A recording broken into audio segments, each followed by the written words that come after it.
rocks.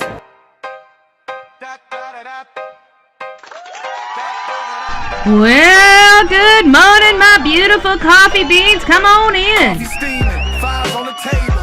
We clocking early, hunt what's unstable. Bullhorn Betty on the curb, voice raised. Flip-flop queen with the homemade phrase. Notebook thick, got the screenshots flag. Names in red ink, every rumor, every tag. Late night live stream, screen glow on her face. Truth in her throat, got a lawman's pace. She don't blink when the threats roll through. Come see me, she says, if you think that's cute. Bullhorn Betty in the coffee club. We hunt bad guys till the sun comes up. From the front porch steps to the courthouse rug. We fighting for the ones that they gave up. Bullhorn Betty in the coffee club. Sip that truth from a styrofoam cup. From the quiet streets to the madhouse buzz. We ain't letting go till we get that justice.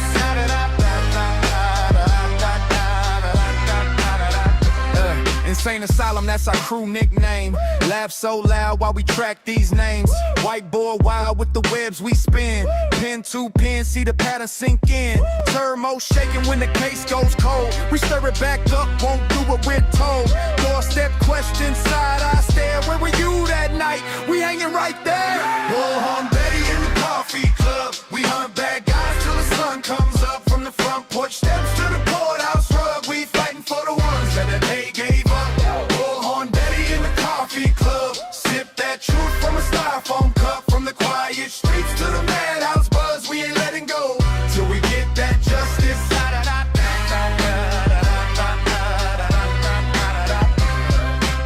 This for the faces on the milk cart labels. This for the families praying at tables. This for the names that the news won't say. We say them out loud every single day. Every day. If you're running in the dark, better feel that fear. Betty got a bullhorn right in your ear. Coffee club crazy, but we think so clear. One small town, whole world gonna hear. Hey! Bullhorn Betty in the coffee club. We hunt bad guys till the sun comes up. From the front porch steps to the courthouse rug. We fighting for the ones that the day gave up. Bullhorn Betty in the coffee club. Sip that truth from a styrofoam cup. From the quiet streets to the madhouse buzz. We ain't letting go till we take vengeance.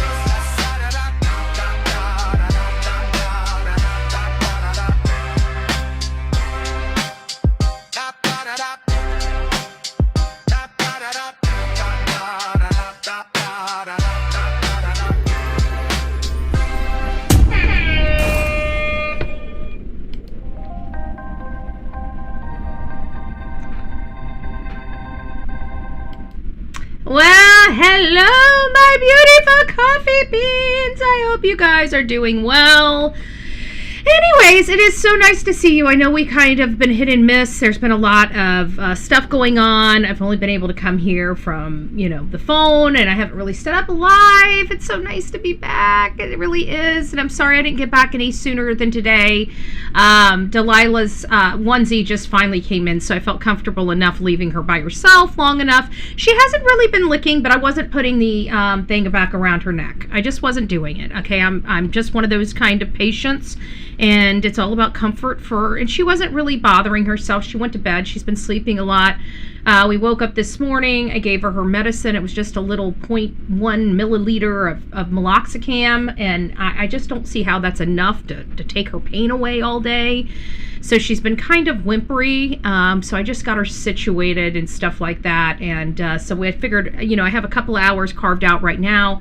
I can do a live. I figured we might, we haven't seen each other. I mean, we've seen each other, but we haven't really, done anything. So I just wanted to say, thank you for all your prayers. I felt them. We've had it's been very painful since February with the loss of my commissioner, and then obviously the shocking loss of Tony Mathis, and then not being able to go to the service, and then having to deal with Delilah, and then Delilah, it's just been nerve-wracking. It's just life. Everybody has to, try to get through it the best they can, but you have decisions, and sometimes you don't like any of the decisions you have, but you got to make one, right? And so to carry on with Delilah's surgery was super important, and It went successfully. It went very well, but she's in a little bit of discomfort, as you guys can imagine. So I just kind of been making sure she's comfortable, since she's came home yesterday, making sure she's comfortable today,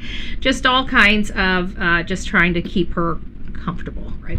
That's the name of the game. So I wanted to touch base with some of the information we haven't touched on Lynette or Nancy in several days. We've only had, just catch up time to do. I was off Thursday. Delilah was at the vet Friday. Today's Saturday. So we really haven't had a whole lot of time to catch up on any of the new information. Maybe you guys have probably heard it.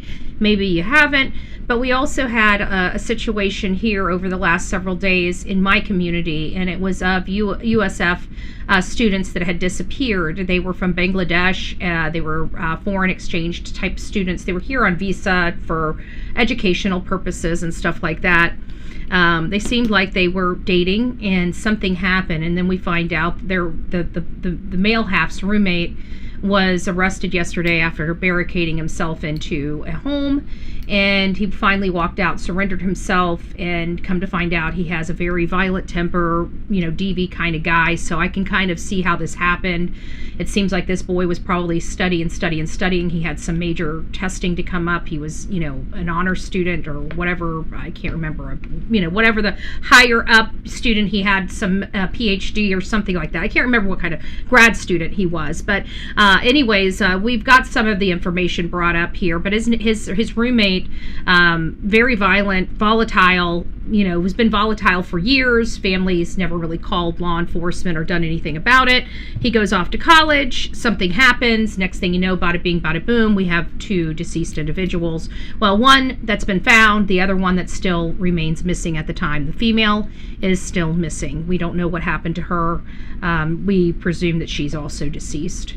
But they have not located her just yet. So I wanted to bring up several stories about this. So police identify a body of one missing USF student. Second still missing, as roommate is charged. Now the roommate is not charged with homicide at this moment. I've been able to watch all the stuff that we could possibly watch.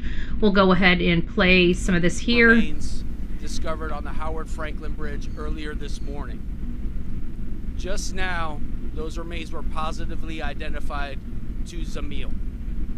He's the male half of the U of F student that is missing at this time. So just wanted to make sure that we brought that up to you. They found that in the morning. How they stayed on the bridge for so long, it sounds to me like it might have been in a car. But the body of Bangladesh doctoral student who went missing with his girlfriend from the University of South Florida was found on a bridge over Tampa Bay, and his roommate has been taken into custody. Zamil's remains were found on the Howard Franklin Bridge Friday morning, but Nahada, I can't remember how to pronunciate her name, is still missing, Hillsborough County Chief Deputy Joseph Maurer said. So they did find one of the individuals, but not the second. I checked this morning. I didn't see anything this morning, but that was like 3 or 4 o'clock this morning. And, obviously it is about noon. I haven't rerun my stuff. I was going to be going live earlier today, but with Delilah not doing as well as I was hoping. She's doing great. Don't get me wrong. She's just in a lot of discomfort and pain, and she's whimpery. And she's just in pain, and that's why I don't feel like the pain medication that they gave me for her is adequate. So she should not be in, whimpering. She should not be in as much, in my opinion, as pain as she's in. So I'm just trying to manage her pain right now. So anyways, guys, yeah, thank you, The Real Me Too, reminding us to don't forget to hit that thumbs up button. I'm going to go through all the spiel here in just a second before we dive into Lynette Hooker. We're going to dive into Lynette and Brian Hooker first, and then we're going to dive into Nancy Guthrie second. So, thank you, Melanie. Appreciate you. She's saying, sending love and prayer to whoever may need them. Wishing Delilah Delilah, a speedy recovery. Don't mind me. I am going on lack of sleep. I promise you I'm going on lack of sleep. Nothing worse, because she sleeps in bed with me. So you guys got to realize, like, it's pins and needles, you know, gabapentin. They didn't give her gabapentin. They gave her meloxicam. And I've had meloxicam. I actually prefer meloxicam for me, you know. It doesn't make me all... some stuff just makes me really itchy, and I don't like it.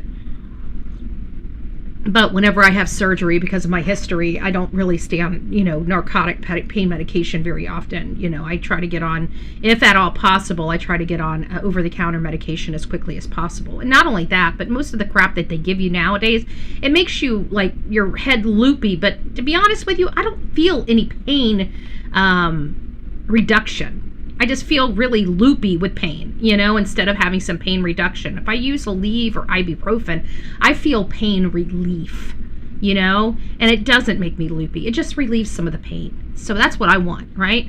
So I might call the vet and see if I can give her, you know, maybe some Tylenol or something like that. Like, what can I give my little baby, baby, you know? But I just think she needs a little bit more. I don't see that little vial of, I mean, it's just like this much of meloxicam and a thing that I've got to shoot down her throat, you know, a little syringe thing that I got to shoot down her throat, which I don't like doing that because she hates opening her mouth. I'd rather have a pill. It's much easier. But she took it this morning. She didn't vomit. She didn't throw up or anything like that. So that's pretty good. She's doing really well. She's doing really well for the most part, you know, and the people were very, very sweet to her. She was she was well taken care of there.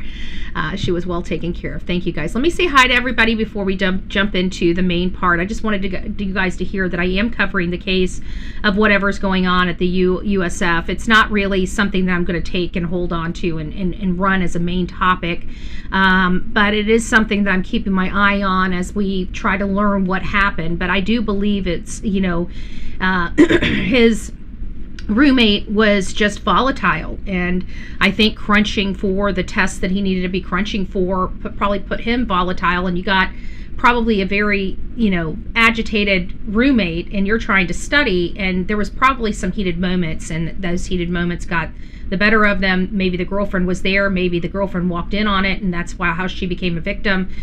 We don't know, but it sounds like that the main focus was the roommate. At least that's what it seems like right now. Now, could it be some type of you know, infatuation of his girlfriend? We don't know, but yes, there could be some really funky that may come of this as we start learning more information. But hearing how volatile he is with his own family prior to this, I'm talking about the suspect, it to me sounds like he's more of a domestic violence guy, and him being in a roommate situation, I feel like he hurt Zamil for, you know, just living or breathing or whatever, because he's a domestic violence guy. He likes the power and control over somebody, and it looks like Zamil was a smaller, thinner character, you know, and could be easily overcome by the likes of the person I watched walk out of the house, which was a very big, slobby piece of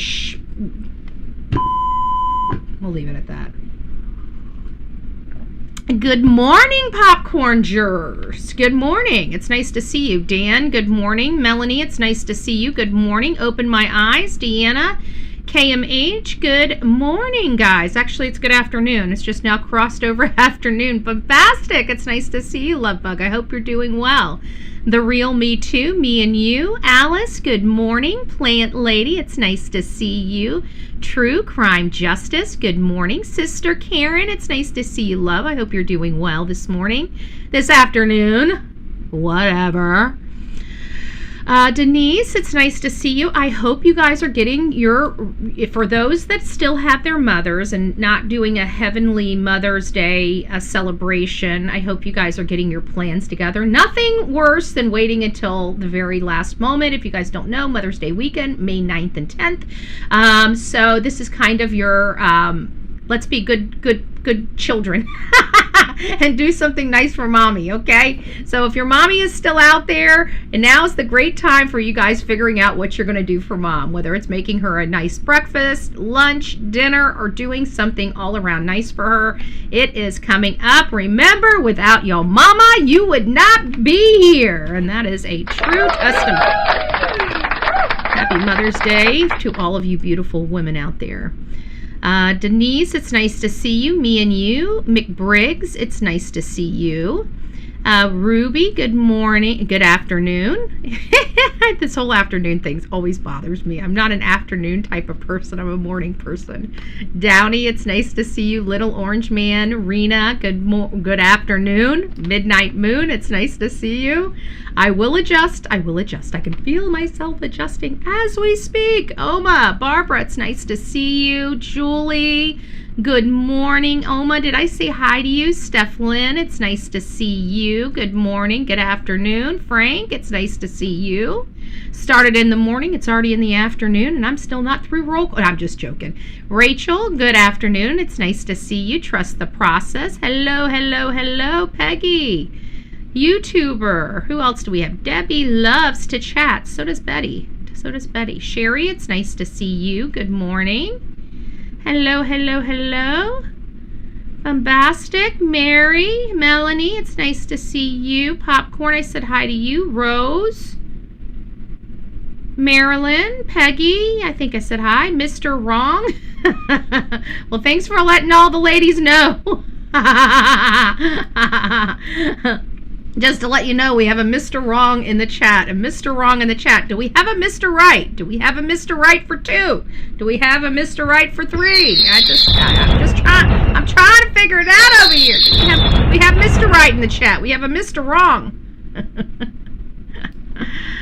Oh, we need to stop. Okay, it's nice to see you. Happy Cappy, it's nice to see you. Who else am I missing? Debbie, Aaron, good afternoon. Oh, thank you, Melanie. Thank you. Sending loves, prayer to whoever needs them. I think I spread that already for some reason. I don't know why. Anyways, wishing Delilah a speedy recovery. She's laying with her little onesie on. I hope she's doing well. She hasn't eaten anything today, which is worrying me, but the doctor told me that she may not. It may take her a day or two to start eating again to get her appetite back from the anesthesia. Adrian, it's nice to see you. Good morning. I hope you're doing well. Gail, it's nice to see you. I think I got everybody. Jewel, Whispering Winds, it's nice to see you. Dan, if I didn't say hi to you, hello. Veronica. Victoria, it's nice to see you. Candy, hello. Dina, Jennifer, it's nice to see you. I hope you guys are all doing well. 2Speed. If I missed you coming in, I'm super sorry. I hope you guys are having a wonderful day. Anyways, I'm Bullhorn Betty. This is the Bullhorn Betty Show, and we've been covering two major cases that have come about. One is of an 84-year-old grandmother ripped out of her bed in the middle of the night by a masked gunman. The other one, drifting out to sea. You know, she fell off her little dinghy, and apparently they had whitewater rapids in the bays of the Bahamas, and it just ripped her out of the clutches of her husband as he was trying with his life to try to save her, and he just couldn't. It was just a very, very tough situation where, you know, this bayside, this very, you know, low volume water rapid side just swept her out to sea, and nobody has seen her since. And the crazy part about it, the most crazy part about the Bahama case is the lady could have just stood up and she would have just been able to walk, you know, to land. So I'm just, you know, a lot of us are pretty baffled why she didn't think just to stand up and just walk to the other side. And the same goes for Brian. You know, we're all just shocked that his dinghy just drifted like he was, you know, casted away, like Castaway, where he's, you know, no water. And, you know, Wilson, he found himself Wilson. He was cast away, rolled up on a beach and just didn't know what to do, didn't know where his plane gone. In that Castaway, I can't remember if that's Castaway, but you guys know which one I'm talking about. The Hank Williams and Wilson. And he was, I think it was Castaway. Anyways, long story short, that's kind of what we got. We got the perfect storm with Clooney and you know, mixed in with the Castaway of whatever his name, Forrest Gump guy. Can't even remember his name. Frico. So, yeah, it was so dramatic. It was so dramatic. But that's kind of where we are between these cases. Obviously, they're like, one of them's defying logic a little bit. Like, one of them, we don't know who it is. I feel like the family has an inkling of who she might have upset or would have this type of revenge or resentment toward Miss Guthrie. Tom Hanks. Yep, that's it. Tom Hanks. Yep, that's the guy. Yep, it was Castaway. Okay, I just wanted to make sure I had the right story. I wanted to make sure I had the right story. Have you ever seen the movie Sleeping with the Enemy? Isn't that with J-Lo? I think so. Yeah. It could be. It could be. But I don't believe so. I don't believe so. And here's why. Because I truly believe, like, even in that, Julia Roberts, no, it wasn't Julia, J-Lo, she even went, if I remember correctly, she went and visited her mom. And that's kind of how she got caught. But you don't leave everybody. You know, you still keep in touch. And she didn't have children. And I just don't see Lynette not reaching out and telling her mom or her daughter, look, I got to go. You're going to have to, you know, survive without me, but I'm okay. You know, just something. And I don't think that that's the case, because even what he's saying just doesn't make sense. Like, you got to remember, when she left, she really was in the dark. He's trying to make dark happen to justify her being swept away without him seeing. No, it wasn't Julia Roberts. Yeah, it was J-Lo. It was J-Lo. Julia Roberts was in, which one? The fairy tale one.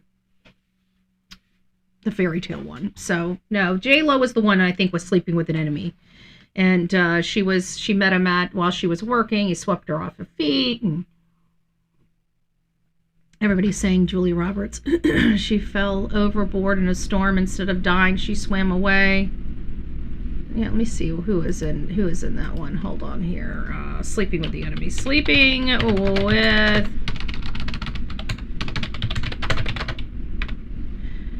Oh, it wasn't J-Lo. It was Julia Roberts. Yes. Okay, Julia Roberts. I knew it was one of the two. I remember. It's been a while. It's been a long time since I've watched it, but yes, Julia Roberts.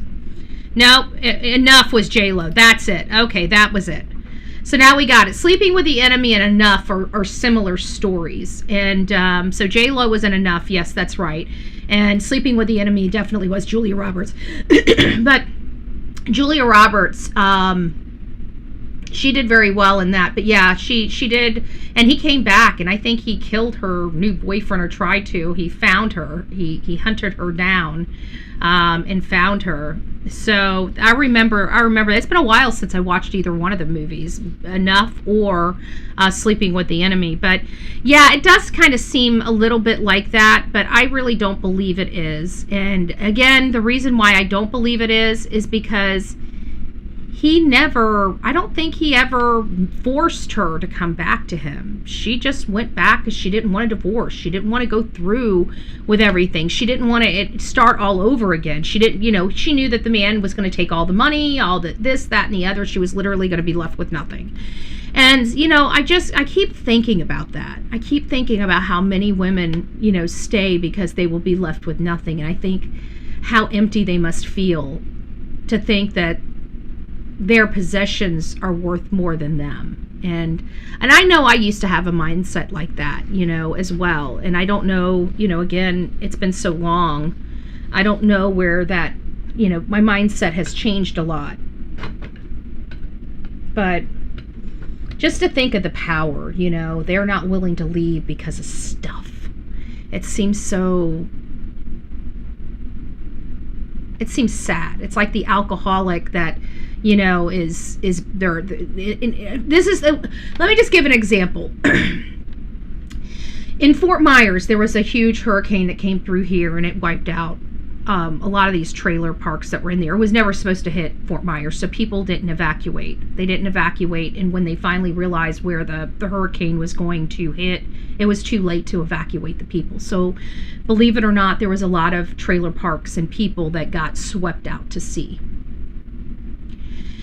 We had an opportunity to speak with some of those people, and there were some parks that were really ran down trailer parks on Fort Myers Beach. And this was, like really ran down trailer parks. And when this storm came through, these people They were out. There's like literally whole communities of alcoholics in trailer parks there. And so this one witness was talking about how this lady was literally, her whole entire trailer was floating away, and the only thing she was holding on to was her beer and her dog as she's being floated down the river. And I don't think she survived it.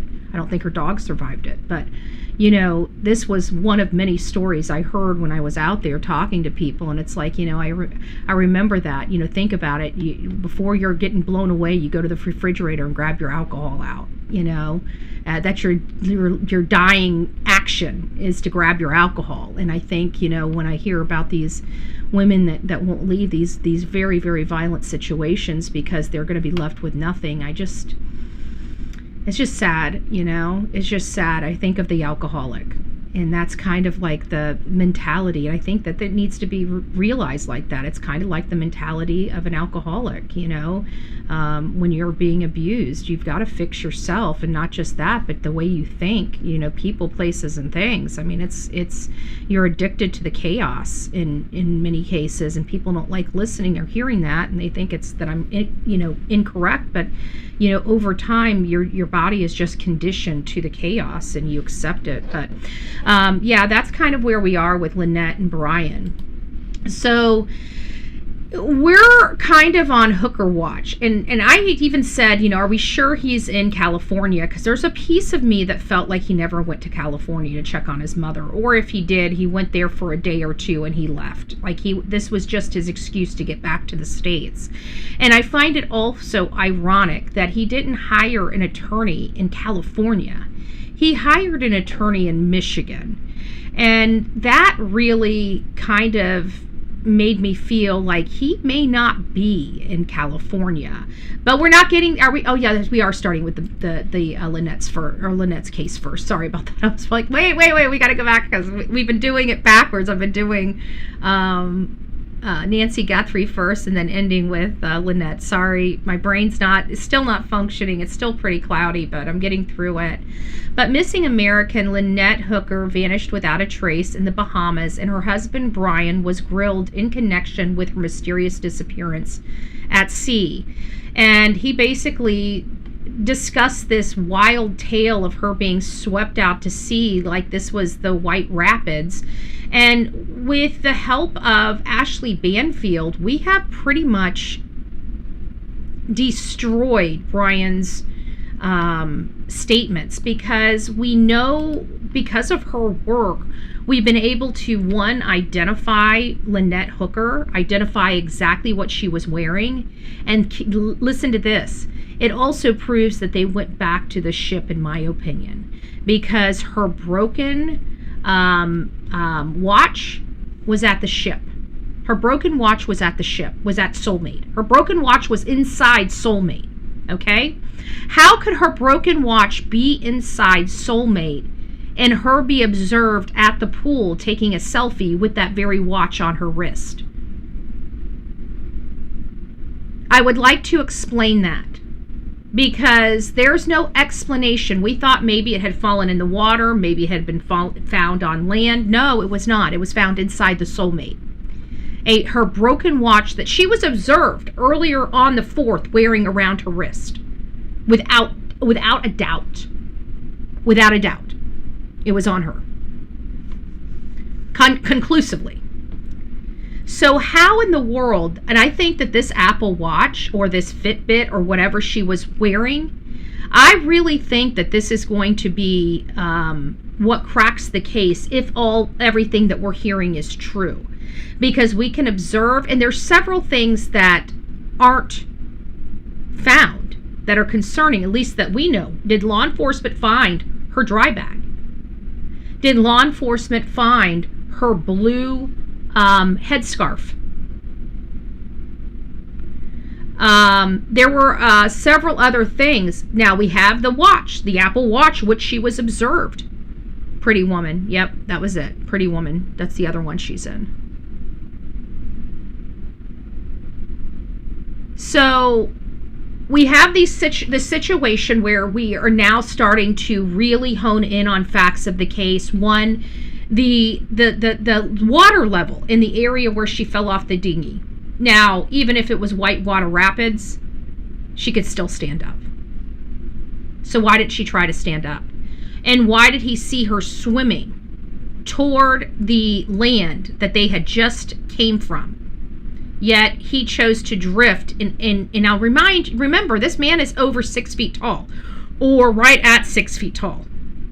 So you're talking about 3 and 4 inches. That means his entire body, his chest and head, would be completely out of water. He could have literally walked from one side to the other side, with the exception of just a few areas where he may have had to swim through. And he could have gotten across that channel, all the way to the other side in about, from what I'm hearing, it was 4.5 miles. You got to think that walking is about 20 minutes a mile. And that's just casually walking, folks. 20 minutes a mile, maybe 22 minutes for a mile, just to casually walk a mile. So even if he was to walk casually, not even swim with an oar and stuff, casually, he would have gotten there in 4 hours.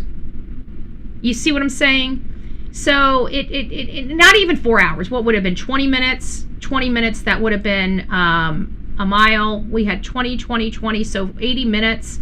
So less than an hour and a half, it seems like he could have been across that channel, moving at the speed he was moving, if you calculated it correctly. So, nothing that he's saying really does make sense. But according to Brian, his spouse, Lynette, fell overboard from the dinghy after leaving Hopetown's Abaco Inn on April 4th. And this is another point of contention here, because Ashley Banfield got her hands on a video. Now, it's at 7:15. We can't tell if that is Brian and Lynette, but there is a dinghy leaving at 7:15. Now, mind you, we saw him cross the road at about 7 o'clock, going toward there without Lynette.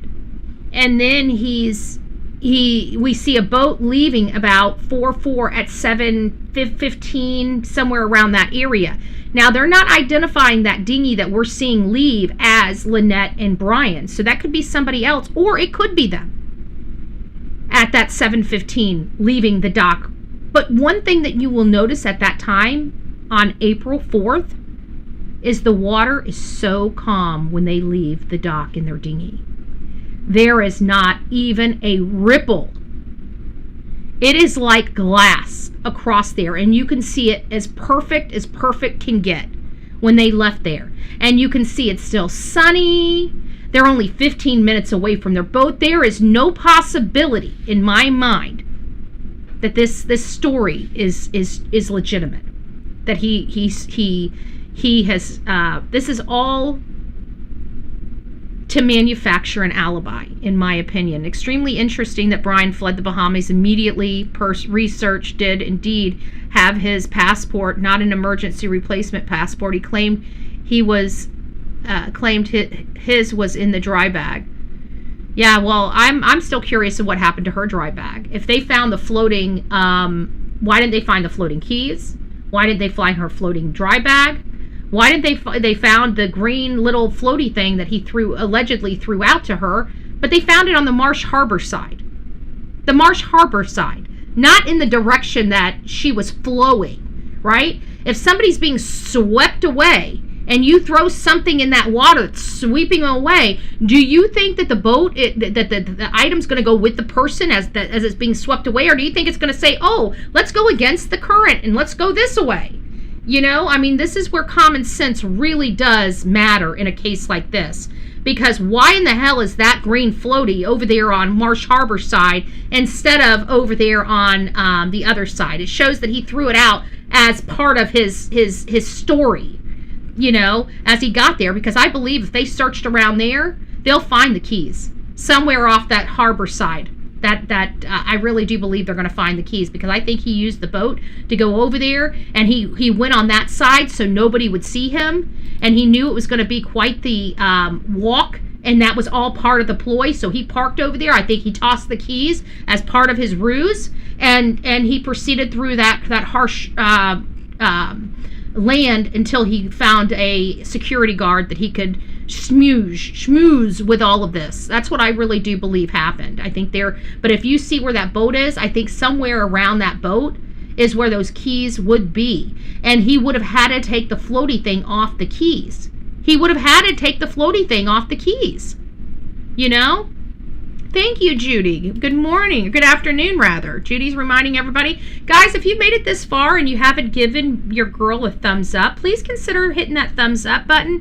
And if you're on the replay crew, consider hitting that hype button for your girl, Betty. I really do appreciate everybody here and talking about it. I'm really, really sorry I have not been here for a few days. It's just been we've had a lot of stuff going on personally, as well as professionally on this channel. And so it's been a rough few days, but we're finally getting the fog away and trying to get back on on track of doing our job and everything like that. So we're back on the Lynette case and Nancy Guthrie. And I just want to give a big shout out. I didn't realize how bad things were out there in the Middle East, whatever, Midwest, rather. You guys are having some major storm systems, and I just want everybody that's in the area that you guys are having a lot of tornadoes and stuff. I hope you guys are staying safe, and please be vigilant. And if you do find out or you are hit, please remember, after you get yourself situated, go help thy neighbor. That's what it's all about. And for those that do have medical experience, make sure that if you're in a hard hit area, put a cross on your sleeve. Let everybody know you're there to help them, and then do your thing. But that's what I would honestly do. I didn't realize it was so bad. I mean, it just doesn't. It seems like spring for us here in Florida. Like we get like cold mornings and hot afternoons. It heats up really, really bad here, and so we're kind of in spring weather here. We're not thinking of hurricanes or tornadoes right now. So it's hard for me to believe that people are experiencing this. So if you are experiencing this, our hearts are with you. We pray for you. We want you to be safe.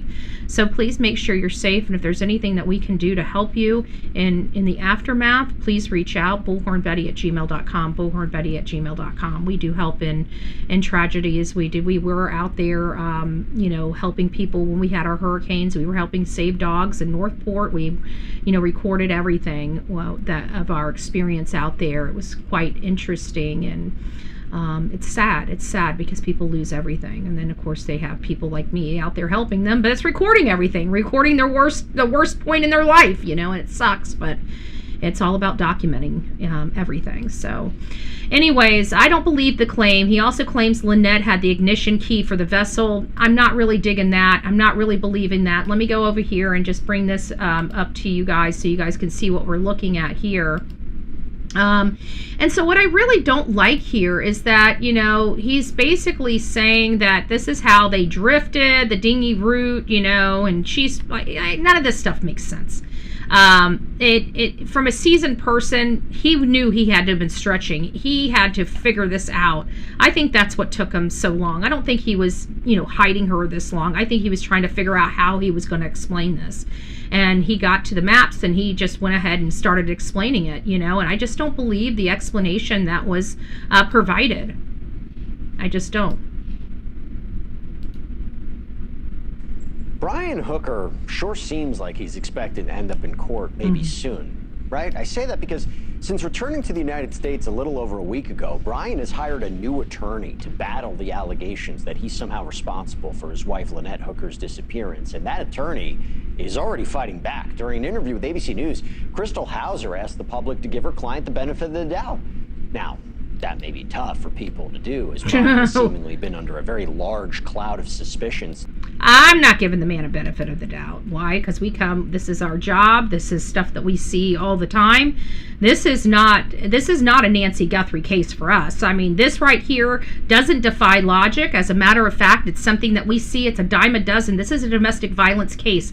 And this is the seriousness. So, folks, if you are hurting your significant other and you think it'll never happen to you, it's just a matter of time. So if you cannot control your anger, it's time for you to get help. If you are living with somebody that has anger issues, it's time for you to get some help. Normal people don't subject themselves, their brains, and their bodies to this. So if you're subjecting your body and your brain to this type of abuse, you need to go get help.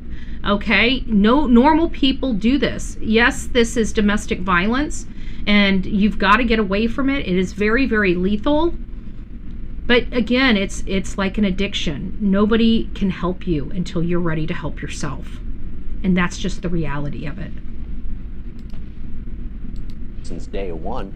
Remember, Lynette vanished on April 4th while the couple were vacationing in the Bahamas. The pair had been aboard a small dinghy when Brian claims that Lynette fell overboard due to the rough conditions. Now, he was arrested by Bahamian authorities on April 8th, but he was then later released just days later. After being released, he said he would remain in the Bahamas until Lynette was found. He left for the United States the very next day to care for his sick mother. But back in the Bahamas, authorities are still desperately searching for Lynette's body with or without her husband's help. Now, that wasn't enough, though, for Lynette's daughter, Carly Ailes. Oops.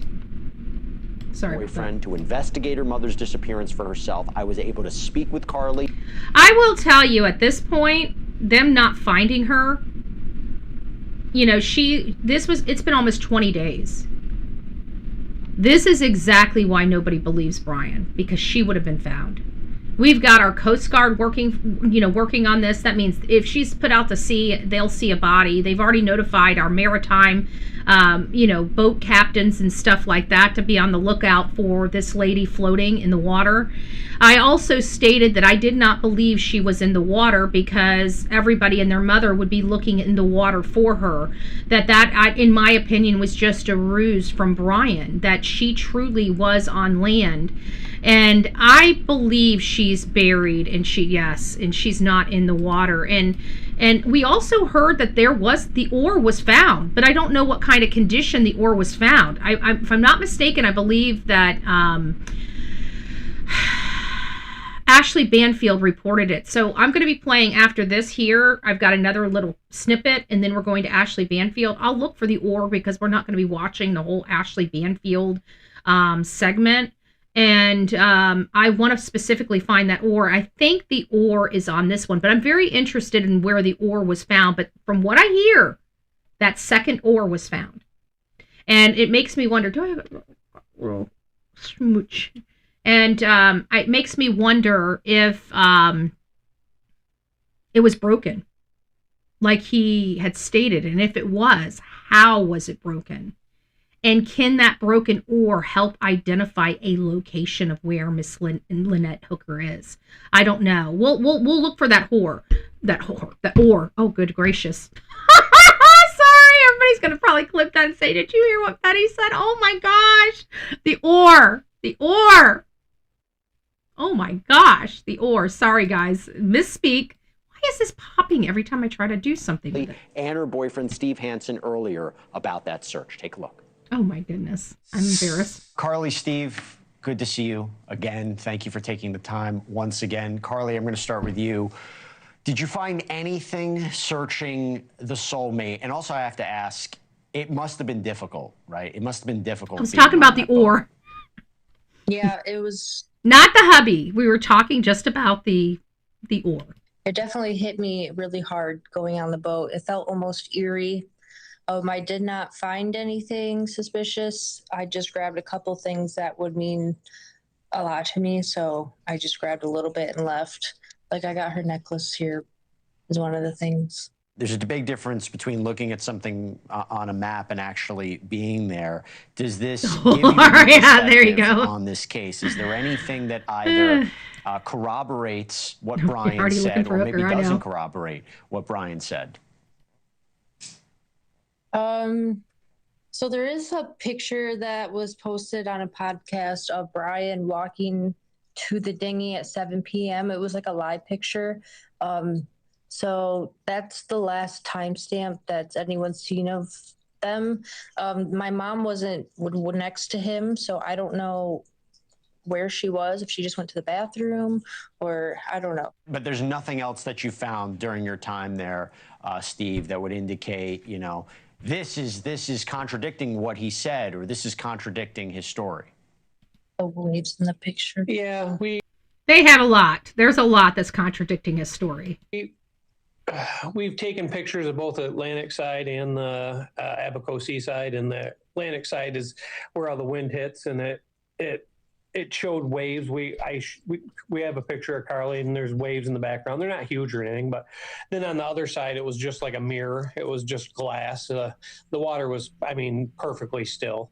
So it was windy that night. We're not disputing that. They could have stayed closer to shore because the shore depth was between knee and waist deep. Even with waves, it would have been maybe up to the belly button or maybe even chest, but she still could have been able to, you know, she wouldn't have to swim even. She could have. See, this is where we were talking about how shallow this area is. We were able to determine that on the map itself. Stood up.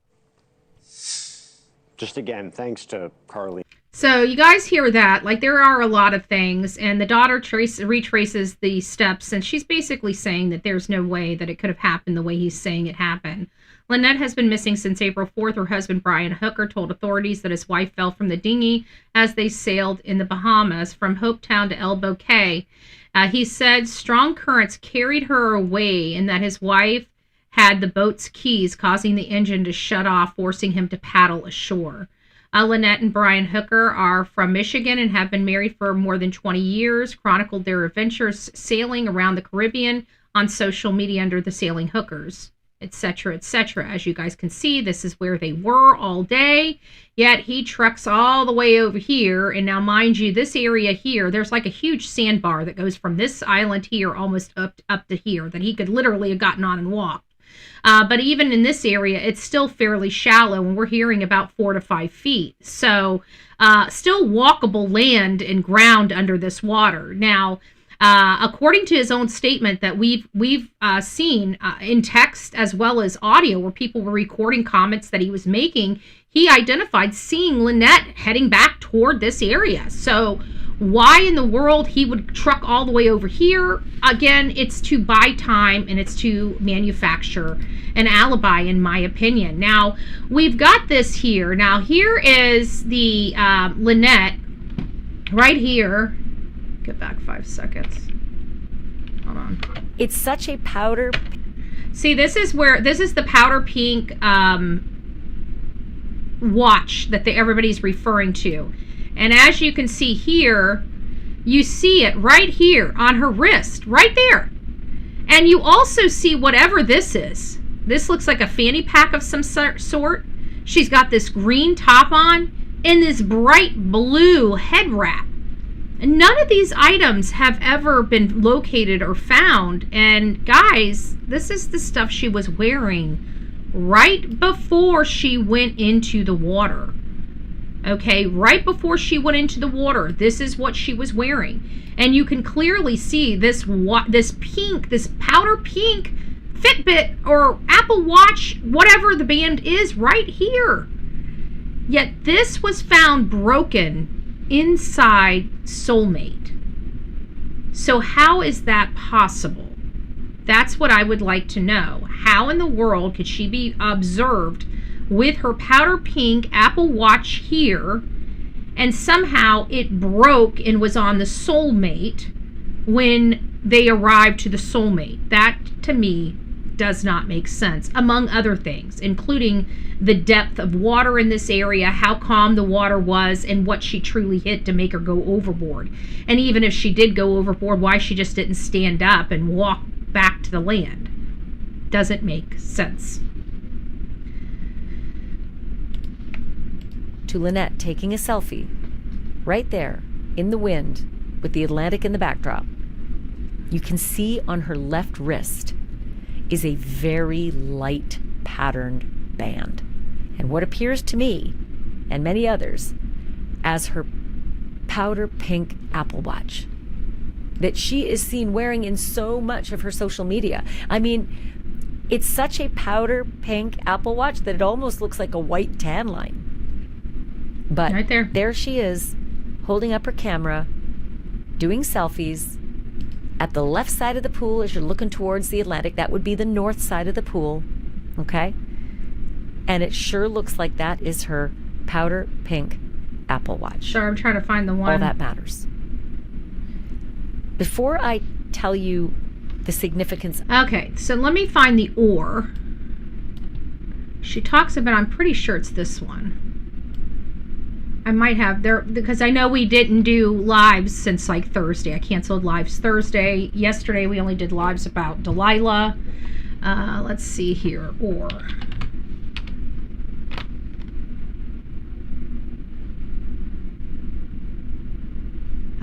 Is it not? I don't see anything. Why is it not? Okay, let me do Control Find or. Okay, there we go.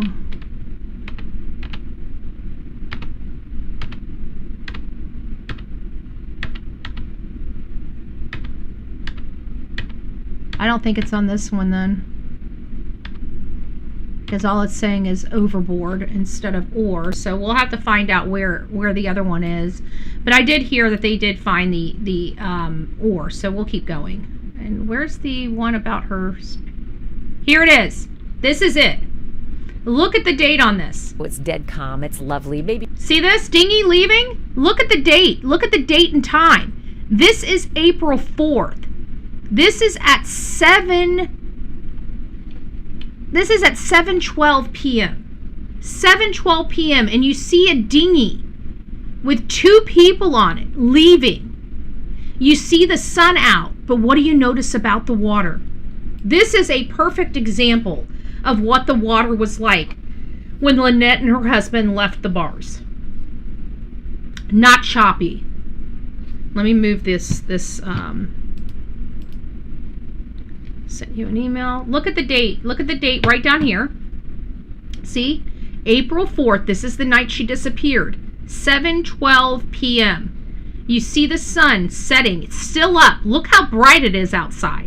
You see this dinghy right here leaving, and this is just shortly after, just 10 minutes after we see Brian Hooker cross the street. This might be their dinghy, folks. I'm not convinced that this isn't their dinghy that we're watching leave this dock. This is on the date. This is around the same time that they're saying that they departed. We get to see the water out there. I mean, as far as the eye can see, not one whitecap out there. Not one. Not one wave. Not even in the furthest distance out there by the sun. You see nothing except a flat, calm water as far as the eye can see. Very, very calm. And we know that there's 20-knot winds on the Atlantic side. Not on the bay side, because the bay does not get those types of winds on there. They don't get that type of chop. So this is it, folks. This is what they left in. I truly believe we have confirmed the story that was provided by Brian could not possibly have happened just on the videos that Ashley Banfield was able to acquire all on their own. These photos that she got, and including this video, it speaks for themselves, and it speaks volumes. It speaks volumes. What does it show us? It shows us that Brian Hooker's story is a lie. There is no possibility of her being tossed out of this dinghy unless he tossed her out of the dinghy. There is no elements out there that could have thrown her out of that dinghy this evening. And everybody has talked about how choppy it is on one side, how calm it is on the other. How did he think he was going to pull this off? With people that know the truth. The people that were out there. The people that were out there that night. This was a Saturday night. There was a lot of people out and about Saturday night. Now, if the waters were so blessed rough, they wouldn't have been out enjoying themselves as much as they were. But we hear of almost 400 people being at the Arbor End, or 200, some ridiculous amount of people being at that Arbor End, where they were, wherever they were at. So again, this right here is very concerning for me. This is very, very problematic for Brian Hooker. And the date, like, we can't get any closer than this. Look at that. A dinghy leaving, an 8-foot dinghy leaving at 7:12 p.m. from the Abaco Inn on April 4th. I believe this might be them. And if it is, again, even if it isn't, even if they pulled out just a few minutes before this boat or a few minutes after this boat, you can't change how calm it is out there. You can't change that. It's as smooth as a baby's butt. That's how smooth this water is. It's as smooth as a baby's butt.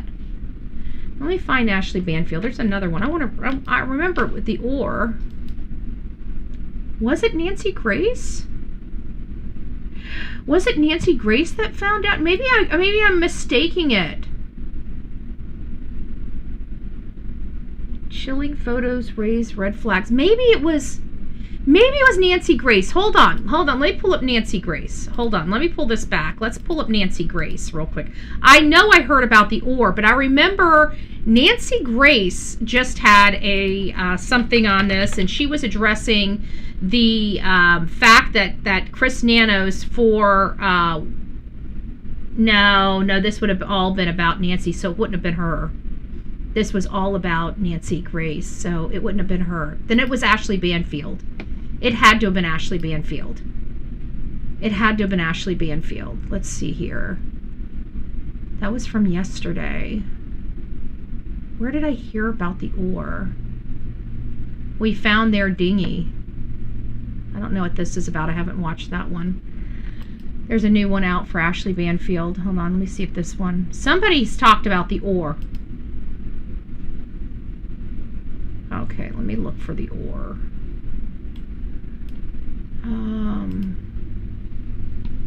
Because I know over the last 24 hours, something I watched referenced the oar. We got oar. Is this the same one I've got up? Bombshell new photos showing missing wife, Apple, final days. Okay, that's the one. All right, hold on. Let me go back.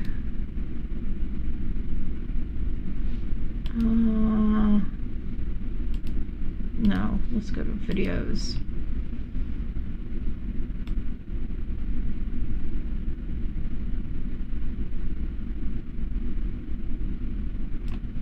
It was on her wrist. Which one's this one? Okay, so it looks like I didn't do this one. We're on that one instead of this one. Hold on, this might be it. No, it's the same one. Which one am I doing?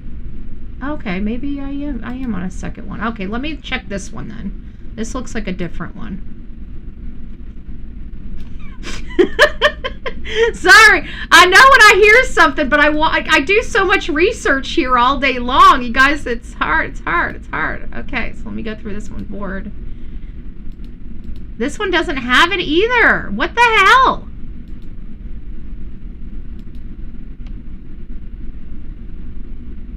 Matching the paddle on board. Soulmate. They look the same. Then these neighbors found the paddle. They gave it to police. Here it is.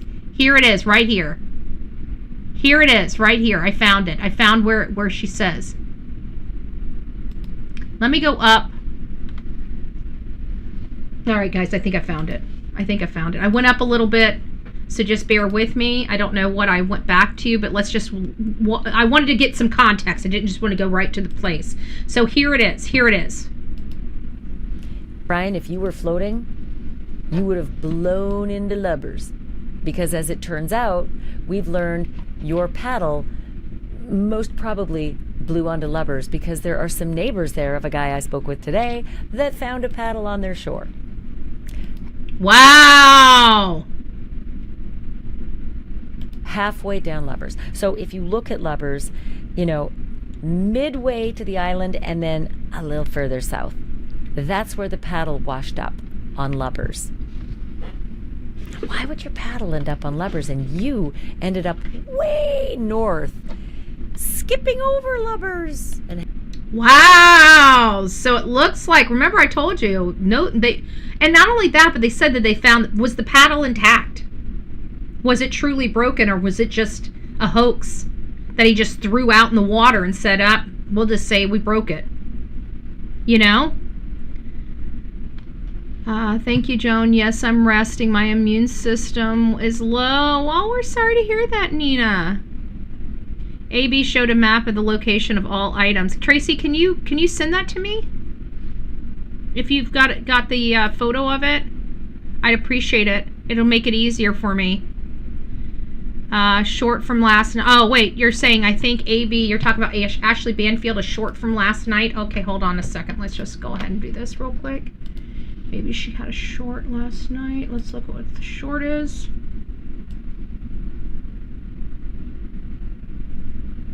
Potentially misled. I don't see a map. You're going to have to find out which one. I'll play it if we can find it. I'll have to go through these shorts.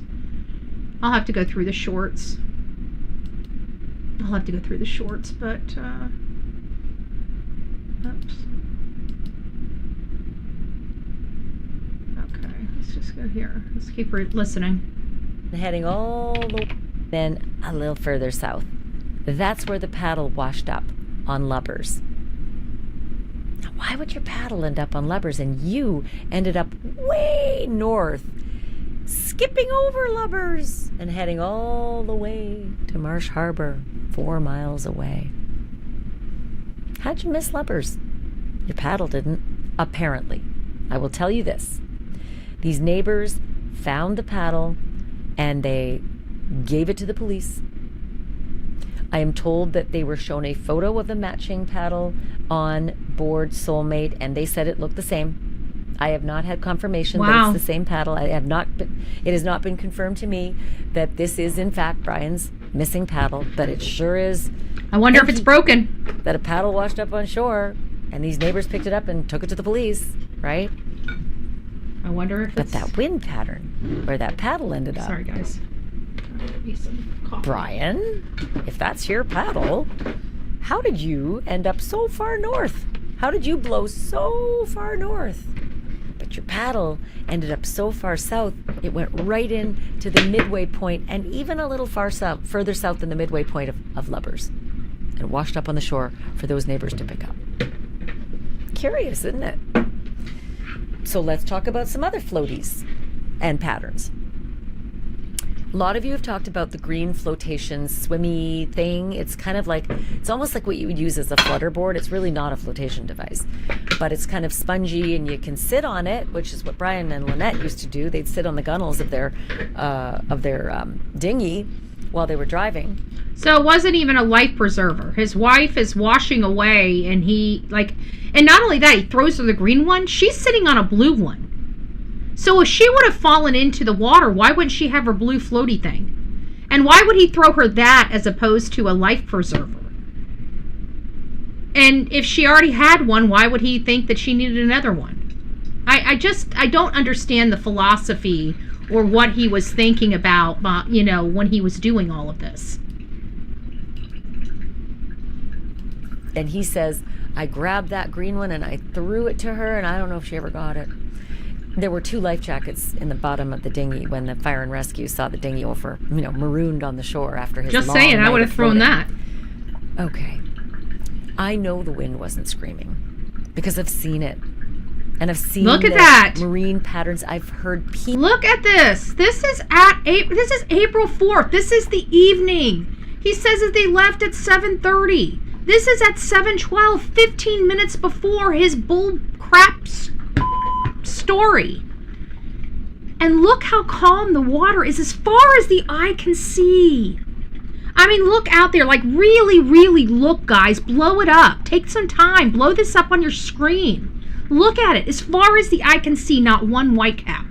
Not a one.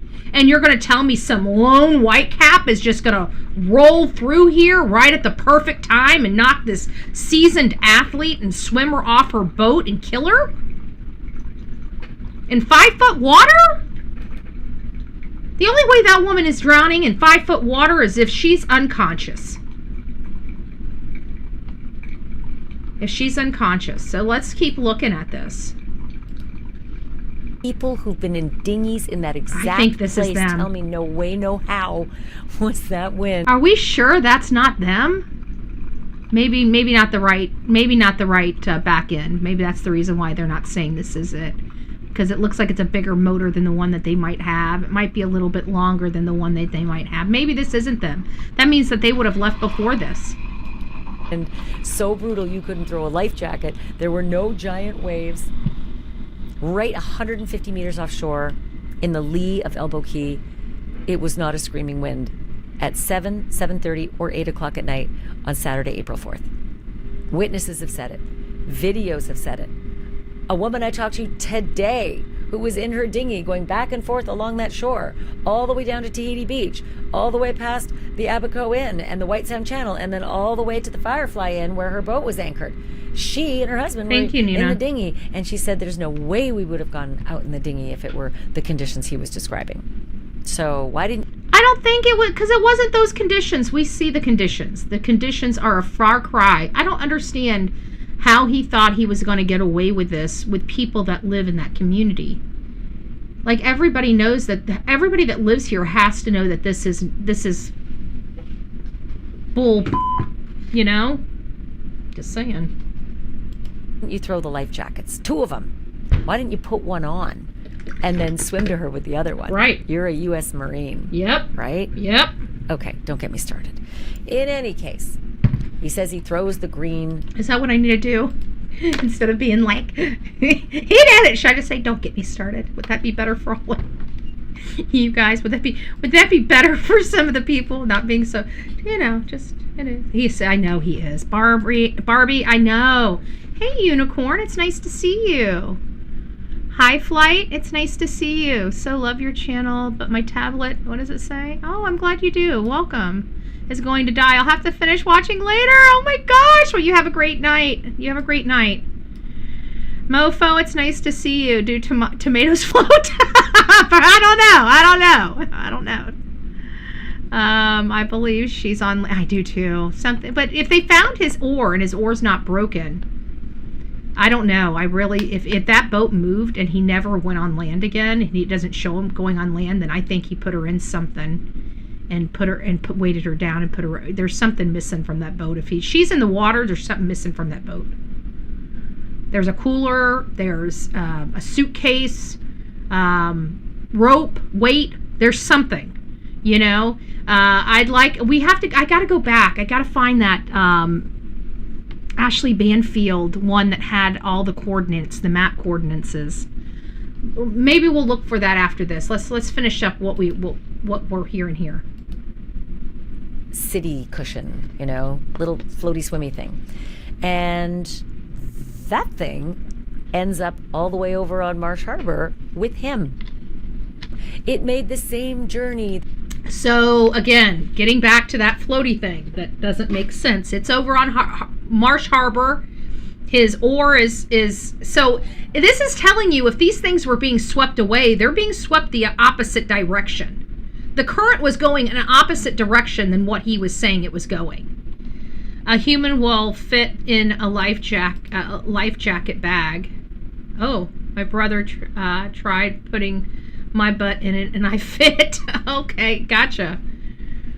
Well, he's part of the military, so he would have his military bag too, and those things are pretty big, and we definitely know that. I gave info on I read that. That's why I realized it's not for our next show. So that's why I thanked you for it. I've got it up right now. Thank you for that. But if you guys do have the information about where all these items were located and found, if somebody has an image of that map where it's, tagged where all these items were found, please send that to me as soon as you find it. bullhornbetty@gmail.com. That's super important to me. Okay, super important to me. So if you guys, any of the cases that is our main case, if you ever see any map that's ever produced for that to explain anything, always send that stuff to me. It might be something that I don't know or I didn't see or I missed, But maps and locations of things, that is my bread and butter, right? We have to explain that stuff to our audience. So if you have accurate information, always send that to me. Even if you don't know should I send this to Betty, always in abundance of caution, send it to me. I hear that we have a Ariz, mofo, if you're a troll, please stop. Nobody's got time for the crap anymore, okay? If you really need that much attention, go call your mama, okay? Go call your mom and say, Mom, you were not a good mom to me, and I need some attention. I'm having mommy issues, okay? But what you don't do is get to come into the chat and act like a jerk, okay? Stop it. Grow up. I guarantee whoever's doing this is a freaking adult acting like a child. And I bet you probably already have children, which is pretty scary for me. So just knock it off, okay? Have a great day. There's a lot of other things that you can be doing that's more productive. Go do them. Thank you for that. Arrest that man right now. I know. Well, it sounds like they're getting close because he got himself a USA attorney, not a Bahamas attorney. So it sounds like the federal government, the U.S., is going to charge him. And I have a funny feeling that they're going to charge him sooner than later. You know what I'm saying? That's just my opinion. They're going to charge him sooner than later because nothing's making sense. Everything that I think at this point, everything he stated, I think that they can prove logically did not happen the way they said it happened. Please ask for prayer request for me. Adrian says, I was in a motorcycle accident a week ago. I'm blessed to be alive. Broke my neck, sternum, 6 ribs. Oh, good gracious. Yes, absolutely. We will pray for you.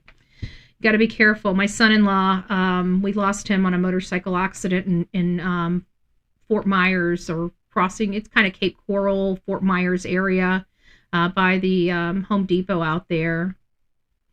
It was really, really sad. And I still have a lot of friends that still ride. I stopped. The last time I was on the back of a motorcycle, I think my ex-husband was just trying to brag, like I finally got my motorcycle. So he came over here to show it off, and like, you want to take a ride? You know, I mean, we're finally divorced now.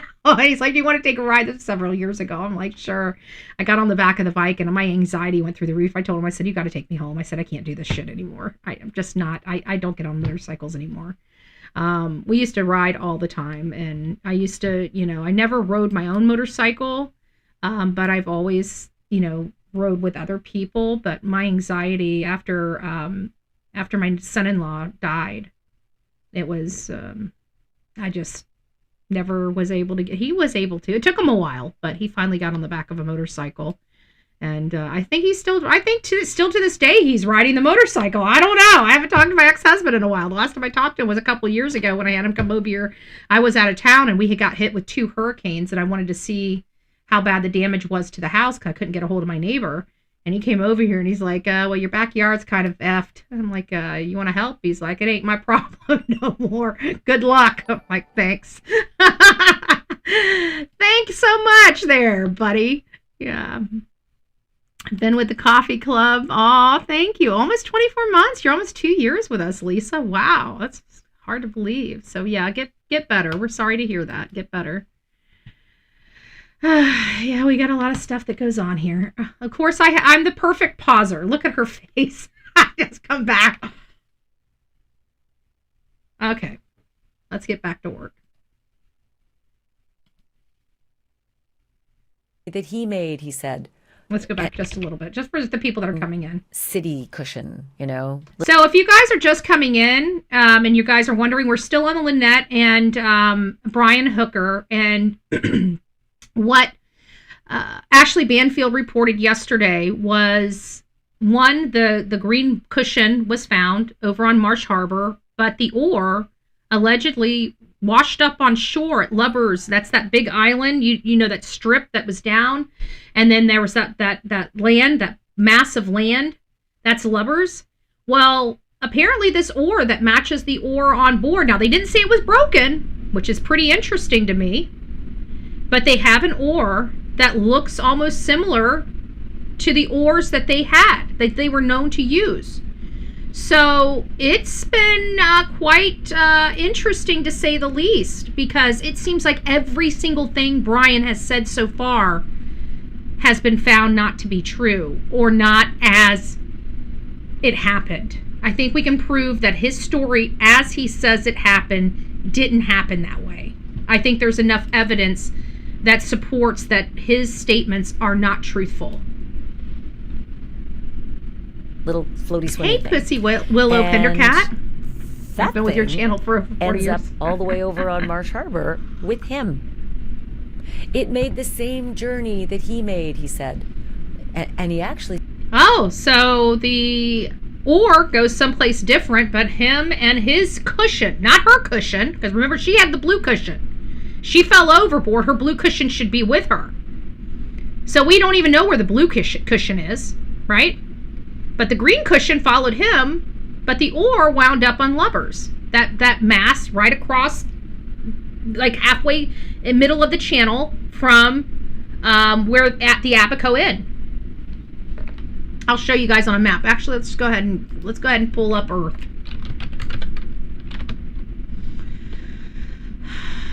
Let's go ahead and pull up El Bouquet when I get a moment. We'll go ahead and might as well take the ride with me. Take a ride on the galaxy. The Bullhorn Betty Galaxy. Okay, let's look at Earth. We're gonna go El Bouquet. The Bahamas, yes. We'll take that. We'll take that. Let's go for the ride.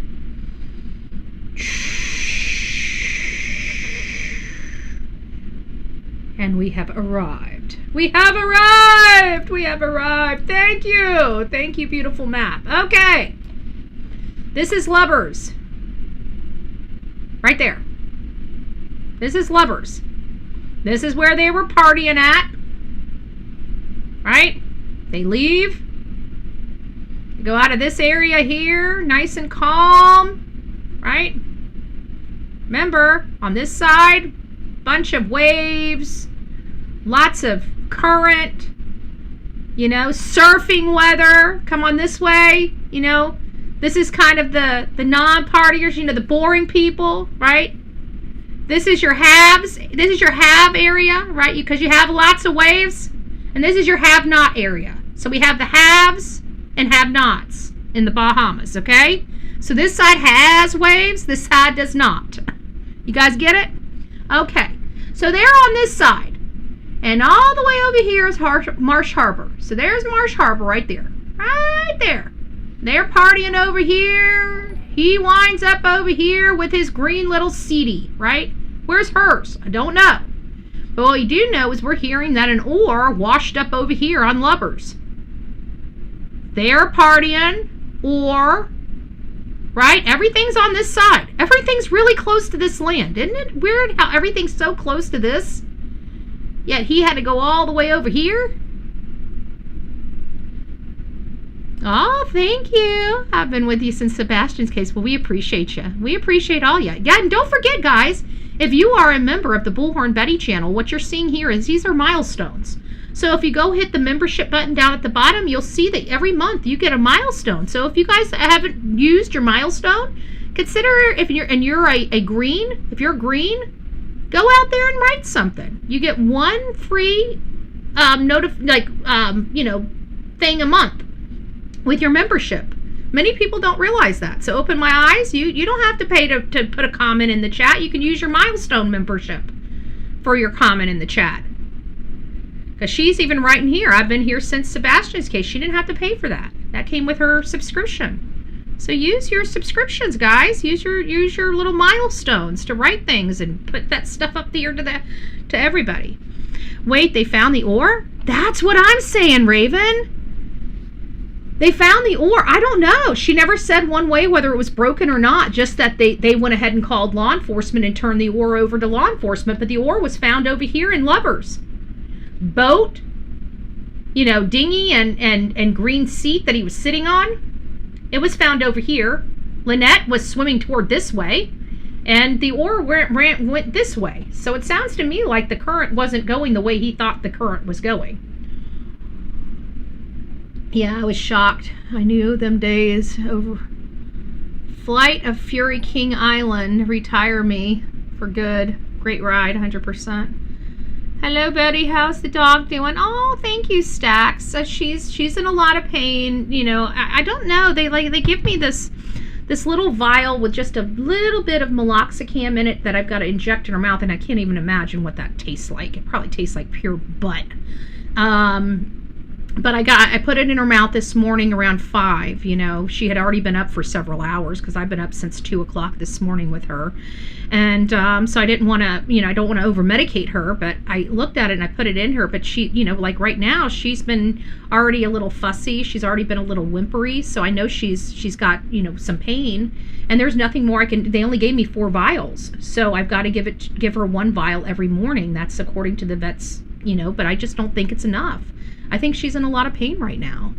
I didn't leave her. The reason why we went live late today is because I was waiting for her onesie to come in. I didn't want to leave her. I don't want to put the collar back on her. I took the collar off yesterday. She's done very well. She hasn't been licking or, you know, I caught her like one time kind of sniffing down there, a couple times sniffing down there, but she didn't lick. She didn't, you know, she's not pulling at any of the sutures or anything like that. But, you know, I still get really nervous because I know she needs the collar on. So I waited until her onesie arrived, and her onesie is a special onesie for surgeries, her type of surgery. So it covers her sutures so she can't get to it. And so now that I've got her in the onesie, I felt comfortable enough to leave her for a couple hours for me to do the show, but I didn't want to leave her with her own devices and being in pain and my head being turned with, you know, and not being able to monitor her or watch her. So I've got her in her onesie. She's doing well, but when I, you know, she's been kind of she went outside this morning and went pee. She hasn't pooped yet. She hasn't really eaten any solid foods since she's been home, but the doctor did warn me that her appetite's going to be light, and I said her appetite's already light. Like, I'm having to put even extra little, and they're looking at me like I put a little extra salt in her food just to get her to drink more water, and that's something that a vet told me a long time ago. Now I know that's old medicine and something that they probably, you know, but there's a lot of old medicine that they tell us not to do anymore that worked 10 times better than the crap they do now. So, you know, I put a little bit of salt in her food occasionally when I don't think she's drinking enough water to get her to drink more water. And so I told him that. I said, she doesn't really eat a whole lot at the house as is, you know, so it always has me worried, you know, how much food is enough food for her, how much is not enough food for her. So I leave her food out. She eats when she wants. I don't harp on her. I make sure that she has, you know, treats and stuff so she's eating all day. And it's not that she's not gaining weight. I mean, shoot, she's freaking getting to be a little pudgy. She's like 7 pounds. Like she's getting a little wide. Just joking. She's healthy, right? But she's starting to fill in. Like, she was just a pocket pup, and now she's starting to fill in with a little bit of meat. She got a little bit of meat on her bones. Yeah, Candy, she was spayed. We got her. She was spayed.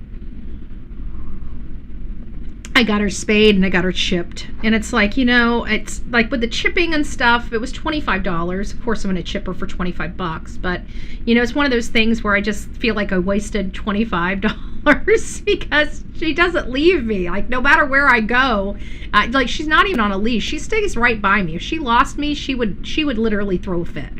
Okay? Yeah. If you don't believe me, ask.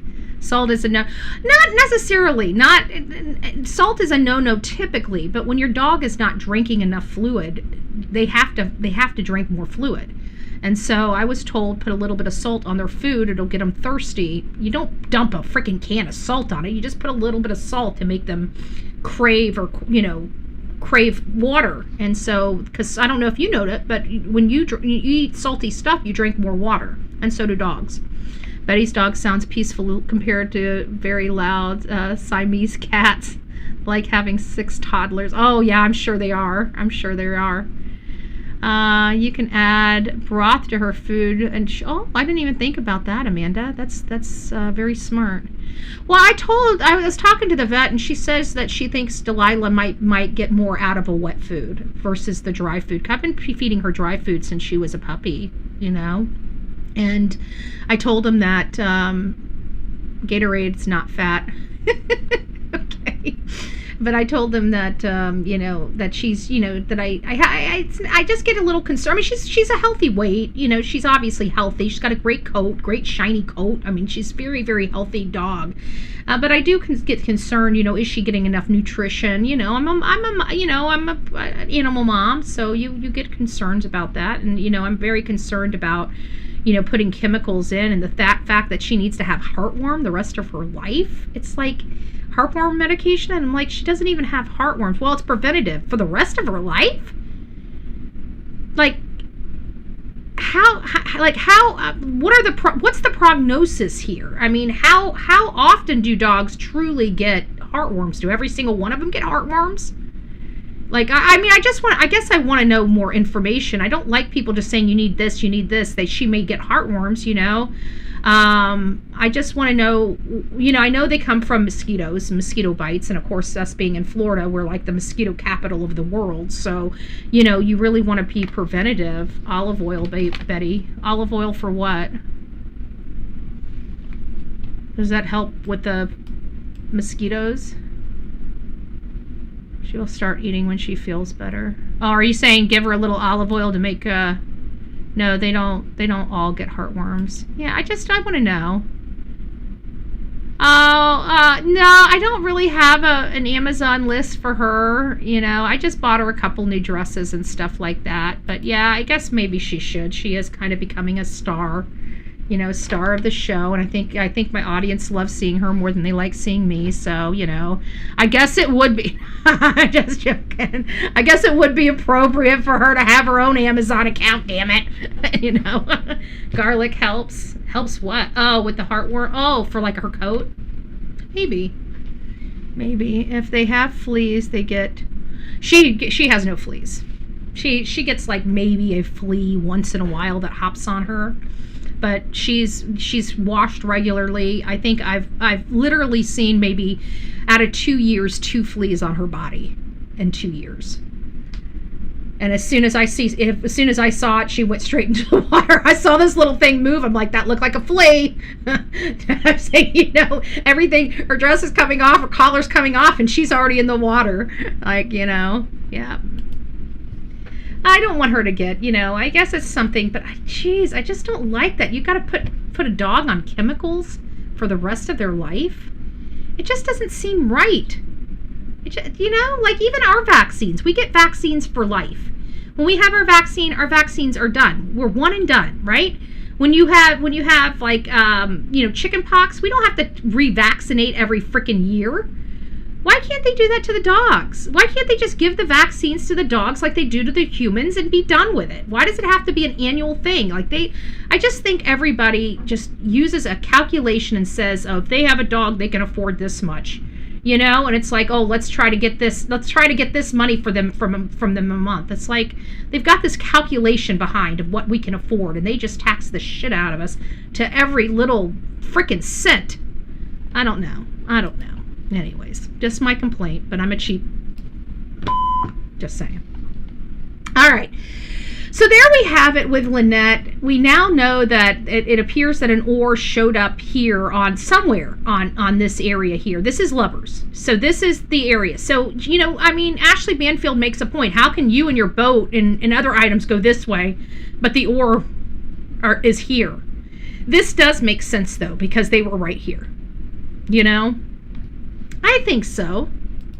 Well, yeah, garlic it's mildly toxic to dogs. It doesn't kill dogs. I mean, it would take an awful lot of garlic to kill a dog.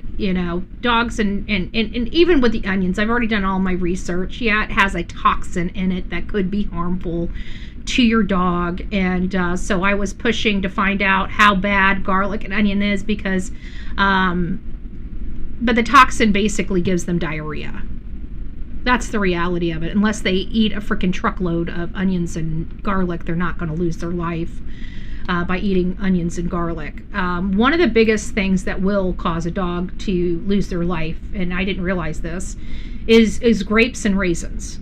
Grapes and raisins are by far the worst thing that a dog can. It will kill them. It does a lot of internal damage to them. is so if you have dogs and stuff like that, keep grapes and raisins away from them. That right there is the most lethal that I found so far. Even pork's not too bad for them, but I like chicken. I like to feed my dog chicken and bacon. Those are my favorite, bacon and chicken, and she loves it. But you know, she's on our dry food though, and then of course I feed her, you know, again, pork is the worst. Grapes, raisins, and cranberries. No, I never even thought about the cranberries, but I don't feed any of. But I did find out that if you cook with red wine, that doesn't hurt dogs. Like if you, all the toxins are basically cooked out. They said jams and stuff like that don't have the toxins that raw raisins and grapes have. So, you know, it's just understanding and knowing it. But no matter what, if your animal has too much, obviously it can make them sick. You need to get down and start get medical attention, or at least watch them. So we're going to kind of move over from the Lynette case. I think all of us, as far as our opinions on the case with Brian, I think all I'm really trying to do is show you guys the information, because I don't believe the information. I think when you guys hear the information and see it for yourself, it's hard to dispute that his statements or what he said happened that night couldn't have possibly happened. I think his biggest problem is he tried to lean too heavily on the weather as being part of his alibi, and I think that that's going to turn around and bite him in the butt. And even chocolate. I had a Labrador that got a hold of my chocolate bunny and ate a pound of chocolate, a pound.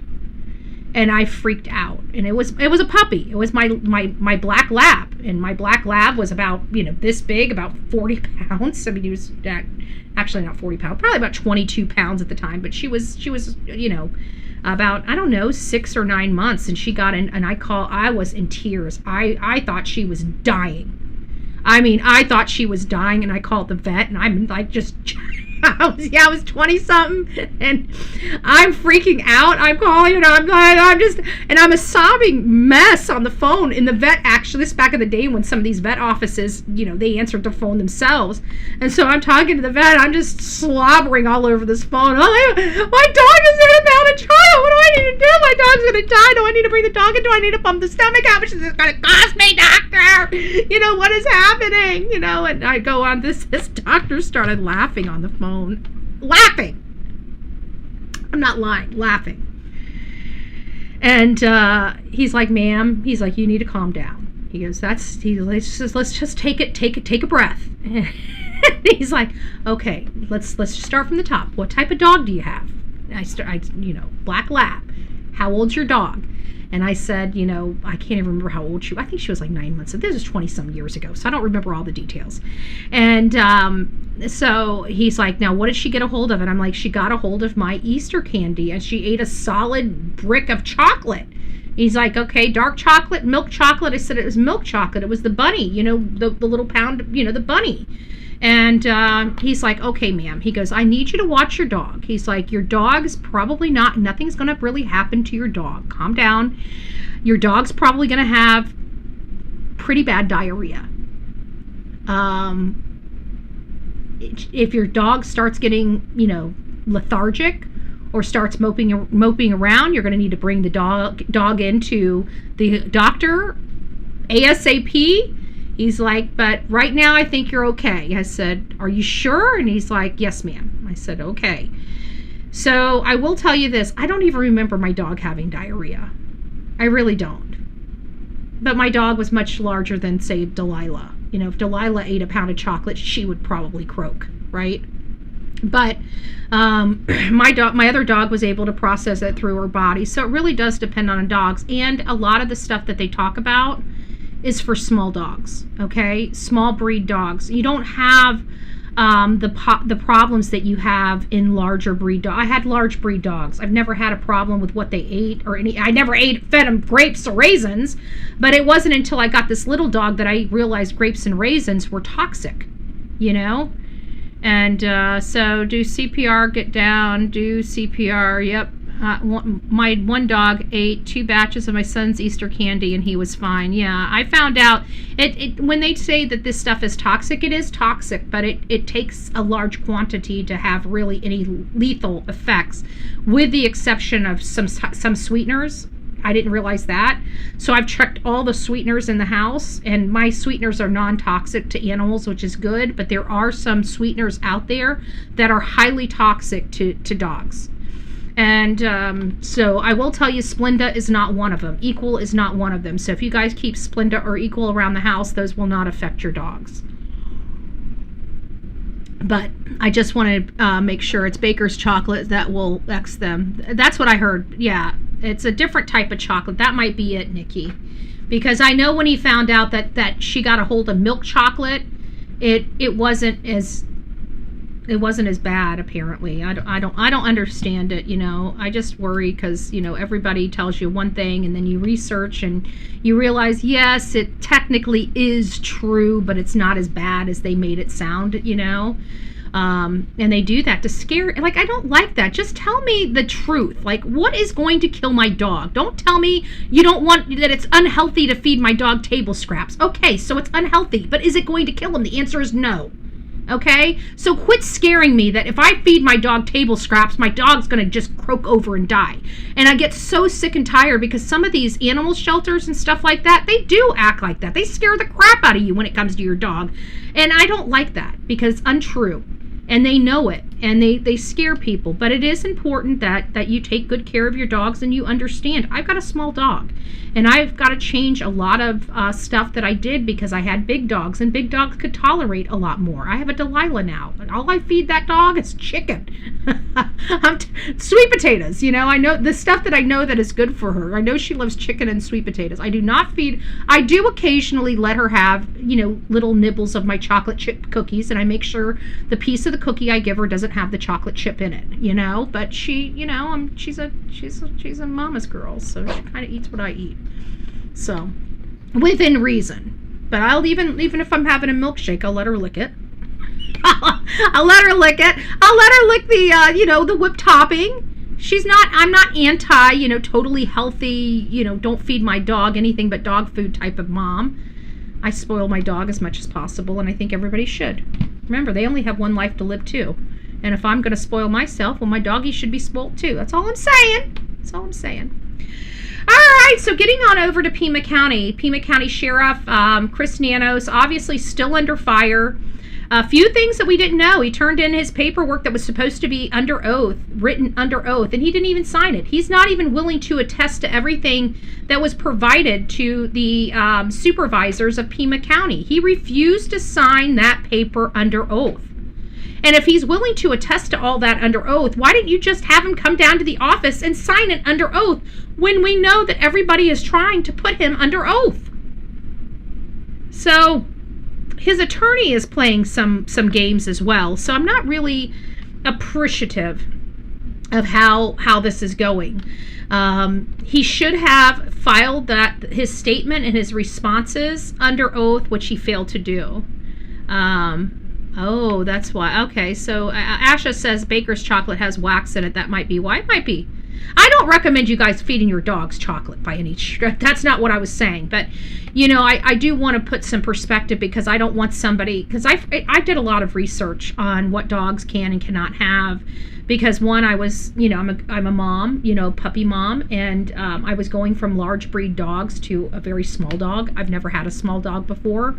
I mean, this closest to small dog that we have was Chance. That was my ex-husband's miniature pinscher. And, you know, Chance was a very large, small dog, and he ran around with the big dogs, and what, you know, he was his dad's, you know, whatever. So he was spoiled. He ate table scraps. He ate from our plates, you know, whatever, just like the big dogs did. We never had any problems with their health or anything like that. But this is the first time I've had a really, really small dog. Chihuahuas are very small dogs. She's only 7 pounds, and she's 2 years old. So she's very, very, very tiny. And so I was very, very, I knew that I did things for my other dogs that, you know, were frowned upon, because I talked to my vet. You know, my vet's like, yeah, you can't be giving on this shit, you know, blah, blah, blah. Well, you know, we all got to live once, right? But with her, I wanted to make sure that nothing I was doing with the large dogs would affect her. So I went on this whole tyrant of trying to find everything that could possibly hurt her because, one, I found out sweeteners were bad, and I have sweeteners in the house, so I had to check all my sweeteners to make sure that, you know, if, for God forbid, something fell on the floor and she just licked the floor or whatever, she wasn't going to, you know, go into cardiac arrest or something. So yeah, there's a lot of nuances when it comes to the dogs, but I'm sure most dogs would be fine. But don't ever feed your dogs. I mean, you're not even really supposed to feed your dogs table scraps, but I look at it like this.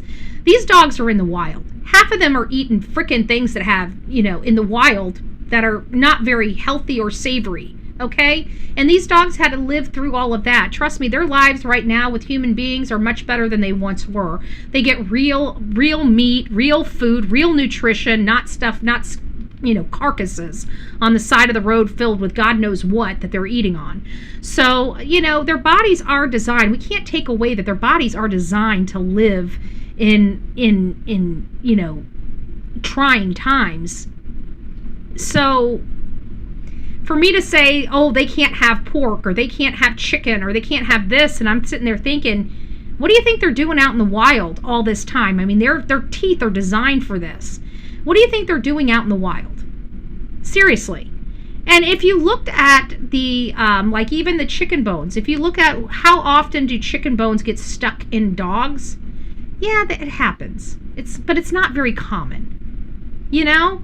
I don't feed dogs chicken bones. I don't recommend feeding dogs chicken bones. I do take the recommendations, but I just want to point that out. That, yeah, we're taking these recommendations, but really, how many dogs do you know that have gotten into the garbage, including chicken bones, and never had a problem? You know? So I just want to say you've got to be reasonable with your dogs too, and research everything. When you have a dog, research everything. Don't take anybody's word for it. Do your own research. Make up your own mind. That's my biggest advice I could say to everybody. And trust your gut. Don't let somebody do something that something inside of you is telling you, no, this is not the right way. Trust yourself. Just because a doctor's telling you to do it doesn't mean that they have your animal's best interest at heart. You would like to think that they do, and we would always like to think any doctor that we have does have our animal's best interest at heart. But sometimes they're smarter than their own britches, right? And they like to dictate to us because they're so smart. But our inner being, our inner voice is saying, no, this is not right. We don't feel comfortable with this, and it's your responsibility to vocalize that. Do your research and never just go get along to get along, okay? That's all I'm saying. And always check everything. And do not feed your animals grapes and raisins. As far as table scraps, like I said, dogs only live once in this world, and I'm sorry, but I don't know if you've looked at their dog food, but it's not very, very appetizing to me. The stuff I put on my plate looks pretty appetizing to me, and I think it'd look really appetizing to my pooch. That's all I'm saying. That's all I'm saying. I'm thinking that chicken and sweet potatoes is pretty good for dogs, but I don't know. I don't know. No, I do, and it is good for them. Okay, let's get off the dogs. So, 84-year-old grandmother missing, ripped out of her bed in the middle of the night by a masked gunman, maybe multiple people in her home getting her out. We don't know what the situation is. I think at this point, we have all come to the conclusion it's somebody that knew her. Okay? At least that's from where we're all standing. Some people still believe the family's on the hook for this. Some people believe it's a contractor of some sort. Somebody believes maybe it's a past employee. There's a lot of theories that can go into Miss Nancy Guthrie, but at the end of the day, law enforcement doesn't need the public's help. According to law enforcement, they provided us all the information that they're going to provide to us.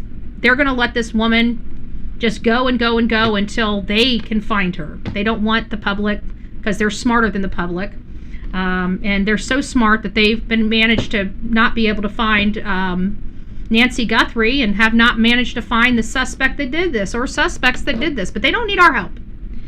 And so that's kind of the messaging that we're getting from the FBI as well as Pima County, this jerk off right here that likes to beat people when they're in handcuffs 40 years ago. People are saying, oh, well, that was 40 years ago. It doesn't matter. He lied to get his job. He would have never been Sheriff Nanos if he didn't lie on his application to get his job. You don't get away with a con, a fraud on the people for 40 years and then get rewarded when it's found out that you lied. And not only lied, but lied under oath. He knew. We heard the questions asked.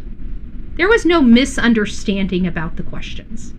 Have you ever been suspended in your history as a law enforcement officer? Pretty freaking crystal clear. And his answer was no. And that was a lie.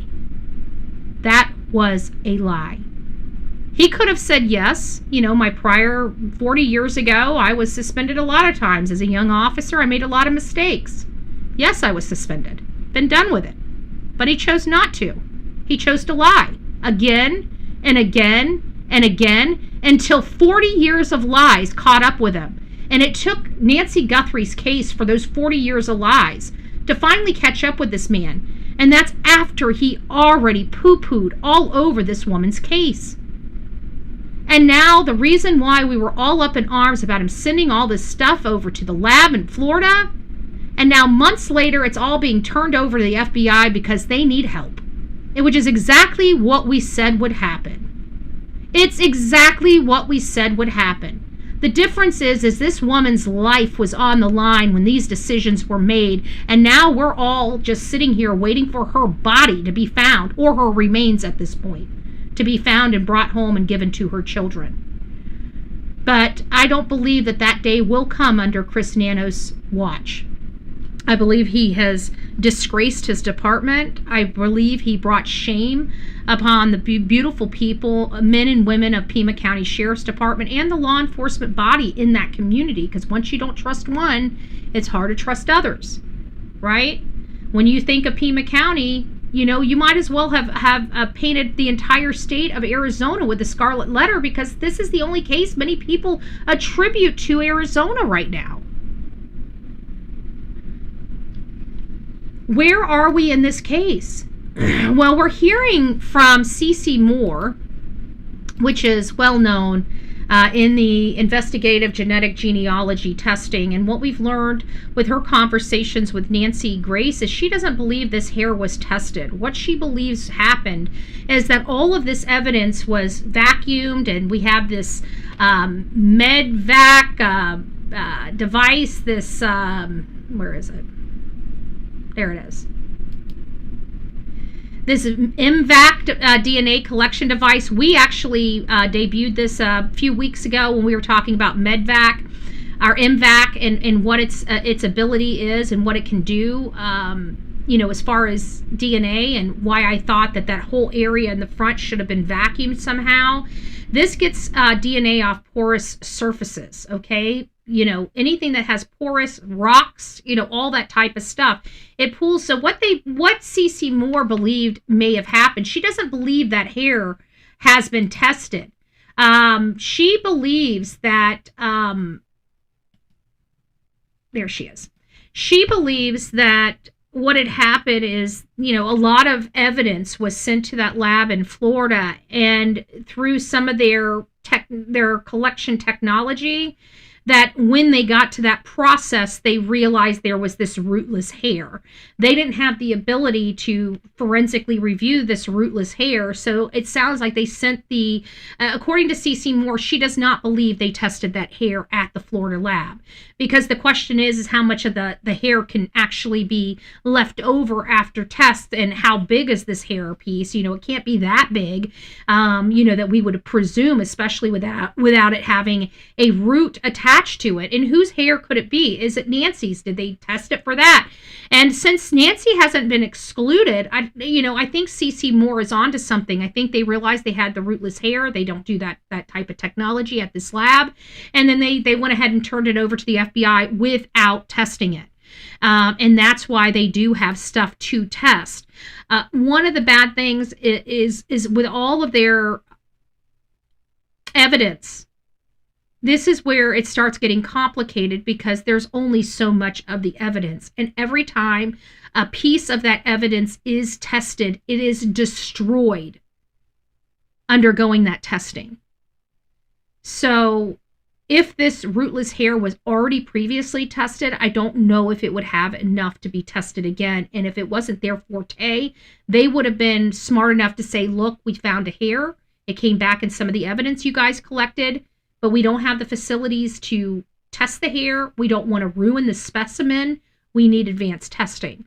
It might have been something like that that happened with this rootless hair. I'm hearing, again, this is rumored. There's no fact associated with this or attributed to this because we do not have it confirmed or corroborated. But we are hearing that this came from her bedroom and specifically possibly her bed. I don't like hearing male hair inside a woman's bed where it's not supposed to be. So I realize that there is no SA motivation that's being widely spoken about in the grand scheme of things. And there's no evidence that anything that we know has happened like that. But it's still a possibility that is in the back of my mind, especially if this is a one person event, like one assailant event. If this is multiple assailant events, there's more going on here. What exactly, we don't know.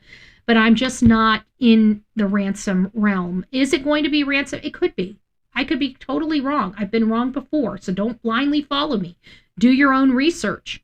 But for me, there's this just doesn't, it's never made sense to me, no matter what professional has come up. The robbery gone wrong, which was one of the first things that they brought up. I didn't bode with it. I didn't think it matched what I know about burglaries and robberies. This ransom, again, not what I envisioned for a ransom. The timing, the amount of time that they were out the house, how long it took them to get a person to get at the first ransom note, it doesn't bode with me.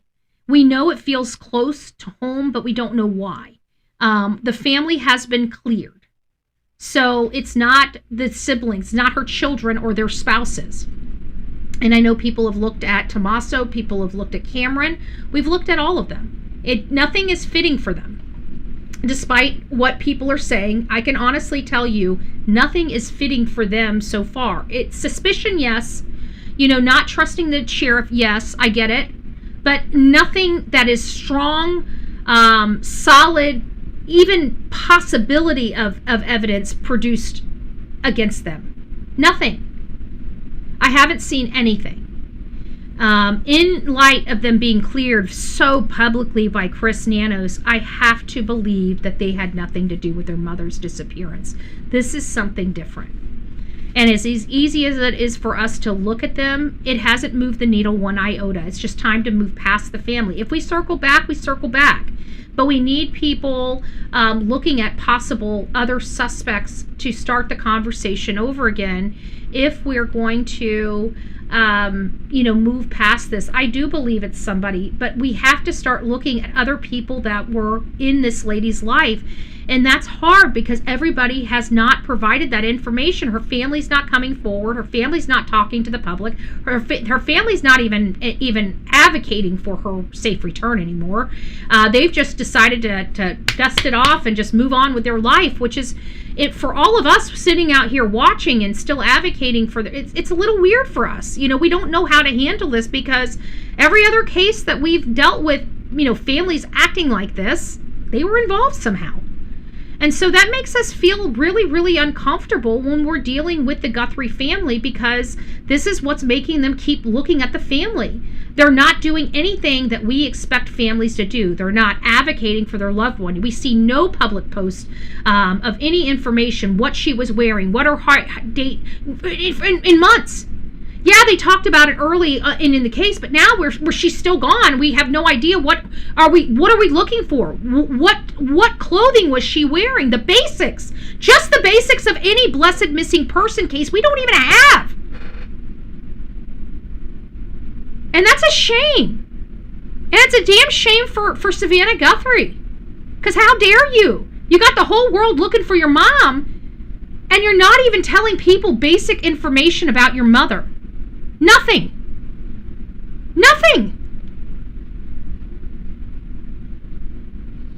They did. I agree with you, Kimberly. So I'm not trying to beat up the family, but, something's got to give here. The whole world is looking for this lady while her family is sitting at home on their ass. Her entire family, and her friends for that matter. Not one friend came out. All this woman has this very, very healthy social life where she's got mahjong, she's got family dinners and games and church, and she is a very, very active woman with a very, very active social life. And not one person has ever come out to talk about this lady, about how beautiful of a soul she was or otherwise. Nobody. They all remain silent. They all remain silent.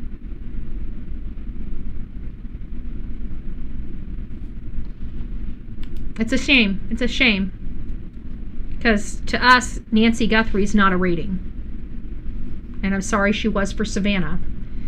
But at the end of the day, I do believe Savannah and her family do feel pain from all of this. I think she went back to work entirely too early, but that's just my opinion. I don't live her life. I don't have an $8 million contract, right? I don't know the obligations necessary to keep an $8 million contract, right? But I don't like how everything is going. I don't like hearing that people are out there, you know, at the corners bringing awareness to Nancy Guthrie's case, and then driving around and being flipped off by Annie Guthrie and Tommaso Cioni. I think that's inappropriate. You know, Savannah not even breathing a word about her mother.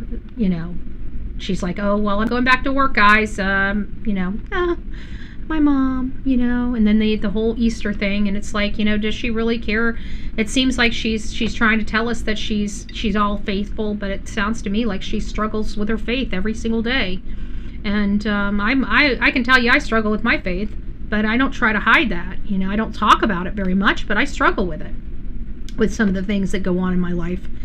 And I'm sure a lot of people do, and that's okay, but I don't lie about it. And I just wonder why Savannah and Annie and Cameron just don't do more for their mother. You know, I'm a fighter. If something like this happened, I would go to the ends of the earth for my family. You know, I'd be very, very, very public. I don't care if people accuse me of hurting my mother. I could care less as long as they're talking about my mom, you know?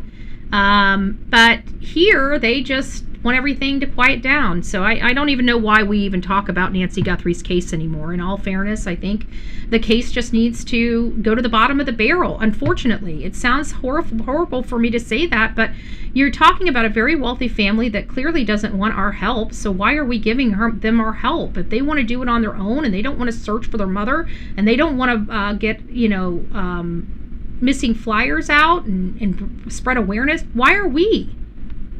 Why are we? You know, it's a little heart, you know, in my opinion, it's not heartless of me. I'm pointing it out. It's heartless of them. For all these people, I haven't been out there in that heat working my ass off trying to find this woman. They have. And I would feel really disrespected by this family if I was out there looking for their family member, and then the thank you I get is Annie coming by and flipping me the bird. Like, okay, you know, I think the family has been rude enough to the public. I think, you know, what they've done. I mean, the neighbors, the Pima County Sheriff. I mean, I'm one of these people, when you make your bed, sometimes you just have to lie in it. And I feel like that's where we need to be in Nancy Guthrie's case. You know, they just need to lie in the crap that they created for themselves. And I think that we all need to tap out and start moving on. We're not moving the needle in this case. And quite frankly, it's, you know, there's so many families that would have loved to have the opportunity to have this type of notoriety for their family's case. And I think we need to start giving this notoriety and this time to somebody else that can use it. Savannah has a name for herself. If she wants to bring recognition to her own mother, by God, she has the ability to do that. She's not doing that. So why should we? And that's a serious question. And I don't expect a whole lot of people to have the answers, but, you know, why should we? And we need to look at it from that angle. It sounds, again, heartless, and I get it, and I own it, but it's not to be heartless. It's just to be realistic. I mean, you've got a family that has a lot of money, that has a lot of resources, and they're choosing not to use those resources, while we that have very little and do a lot with the little we have are exhausting our resources for people that don't really give a shit. You know? And they have the ability to do everything that Savannah has the ability to come out tomorrow and turn her mom's case into another case that is going viral. She could do that tomorrow. There's no other case in this world that of a missing family that can do that for their family member other than Savannah right now, right? So why are we wasting our time on Miss Guthrie? Not that we're wasting our time. I don't want to sound heartless. She is important. Every life matters, and you guys know that.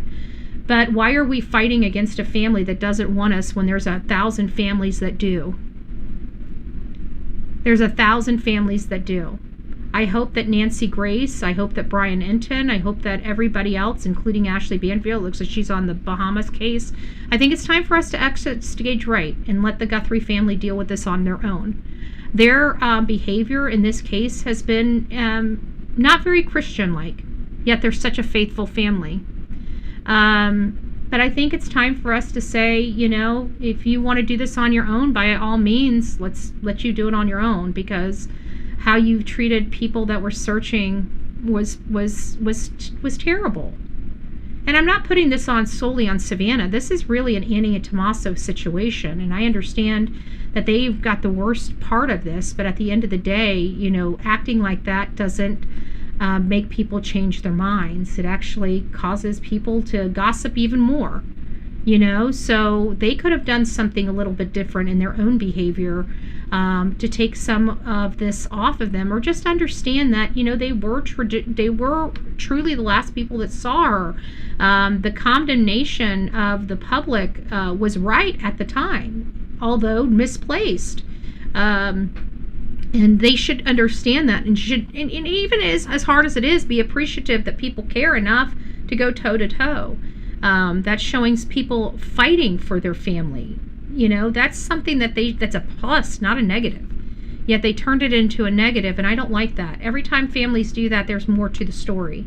So I don't know if they have like a crazy cousin, if they have, you know, this employee, but none of them are really looking for her. It seems like if they don't know anything or don't have a suspect, you would think that they would be out here asking more people for help, but they're not. So it's telling me that they might be honing in on somebody. We just don't know it yet.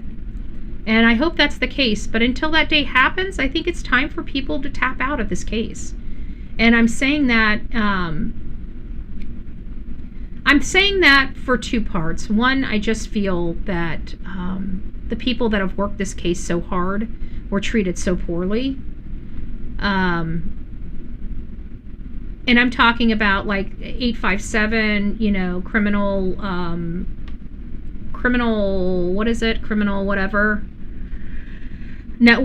network, you know, Dad's Gone Live, Jim, I think is Jim, the one that goes out there exploring with Jim. You know, those are all the people that have been out there working really hard to try to find something. Now, mind you, nobody's told us what the lady's wearing, so even if they came across old lady's pajamas out there in one of the washes, they don't even know if it's her. You know, they don't even know if it's her. So, or hers. You know, this is just bullshit. To me, we've dealt with law enforcement that wants somebody found. They give us a lot of information to aid in trying to find them. They don't want help. They don't want our help. They want the public away. This is Sebastian Rogers 2.0. The difference is this is not a child. This is an elderly woman, and I'm not willing to fight for the elderly like I am for the children. I'm just not, you know, especially if the family is fighting with us. I'm not willing to do it. I don't know. It sounds a little heartless, and I get it, but it is what it is. And I really think that it's time to tap out of this case. I think Chris was right. You know, when he was saying he wants to hear about other cases, I have to agree, because every time I research this case, I just get angry. I get angry with the state of affairs. I get angry over this poor lady that should not have lost her life, that I know is gone. You know, I get angry over what I saw unfold on her property with law enforcement.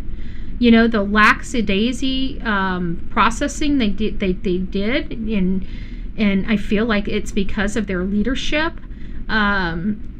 Just this whole community being plagued, you know, with crime and being hopeless and helpless and not being able to do anything until it got so bad that a lady's being ripped out of her freaking bed in the middle of the night. you know? And then when the law enforcement get there, it's like the whole damn family had to jump on their shit to tell them this lady did not walk away. That something had to have happened to her. And then finally, it's like, oh, we have a crime scene. Well, no shit, dipshit. You know? And I get the frustration from the family, but it's like, you know, when I look back on everything and I go back to the beginning of this case, the family,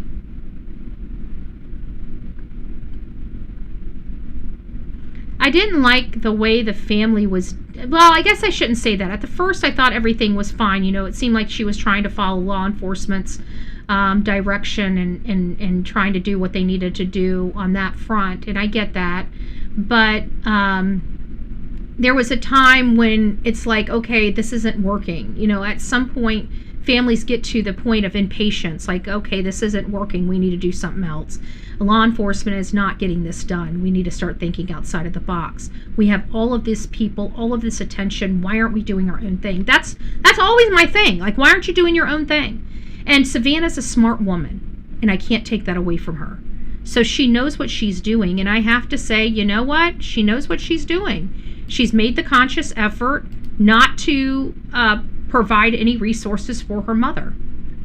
And we're a resource that has been disrespected by the Guthrie family as well as Pima County Sheriff. And so, you know, at what point are people going to realize that there's other cases out there that So I think that's what we're going to be hunting for. We're going to keep updating you guys on this case, but I'm over it. I'm kind of to the point where I'm over this case, as you guys can see. I don't really, when I get to a point like this, I don't hold back too much. And I kind of throw everything on the table, whether it's right or wrong or indifferent. And it's not like I really want to come down on the Guthrie family. I feel like they are victims. I don't believe that they were involved in this. I'm just saying that their behavior toward the people that have been trying to help has been awful. Their avocation for their mother has been awful. And, you know, we've given them more time than any other family under these conditions would have been given. So Savannah has the ability to make this case go hot or cold. She wants it cold. I say give her what she wants. Okay? That's my point. Again, if something probative comes out about the Guthrie case, we'll be on it. But I'm at a fatigued area. You know, I don't want to hear about the case no more until somebody from her family or from law enforcement steps up to the plate and realizes they need the public's help to get this case solved. And, you know, maybe some information about the assailant or even what he was driving might be helpful, because this lady was kidnapped. This lady was removed forcibly from her home, and law enforcement has given the public squat to help them. Meanwhile, this lady has gone without solving, and they're going to wait 6 blessed months before they've exhausted all their stuff and kept the public out, because they don't give a shit. They only care about them solving the case. This is the arrogance in law enforcement that I hate. Meanwhile, this case is going to drag out and probably never be solved because of all their delays. Every last one of them. Shame on you. Shame on you, but thank you for your service, damn it. I can't with this case. I just can't. I'm so frustrated with this case. I'm so over this case. I'm just ready to tap out of the case. I know that there's a lot of interest still in this case, but why? Why? Everything is speculation at this point, because law enforcement ain't giving us shit. And I'm sick of speculating. I want answers. And we're not getting any. And so if the family's not willing to partner and fight for their family member, then I'm not willing to work with them or for them. Okay? So we'll cover this case on a journalistic aspect, but it's not going to overtake this channel. We've covered enough of Nancy Guthrie, so it's time for us to move on to cases that need attention. It's time for us to find children that are out there lost. We have 3 children that were just found. You know, people are comparing this to the Skelton brothers. You know, they were around the same age as these 3 people found. These 3 children that were found, so we're waiting for identification. If it's not the Skelton brothers, who are the 3 children? Who are the 3 children? I don't know, it does kind of have a feeling. It's just Sumner County 2.0. It's where law enforcement screwed up the case so much they rather beat up the people trying to get the case through, try to intimidate those people, try to run those people off so they can cold the case out so nobody knows how terrible their job was. This is going to be a cold case. I pray to God that hair is legitimately one of the assailants and not some worker in their house, But I've lost faith in this case, and the family's moved on. Let's not forget, Savannah's living her best life now, right? So let's not forget that. And it seems like Annie and Tommaso have gone on with their life too. So what point do we here on social media have being in this case?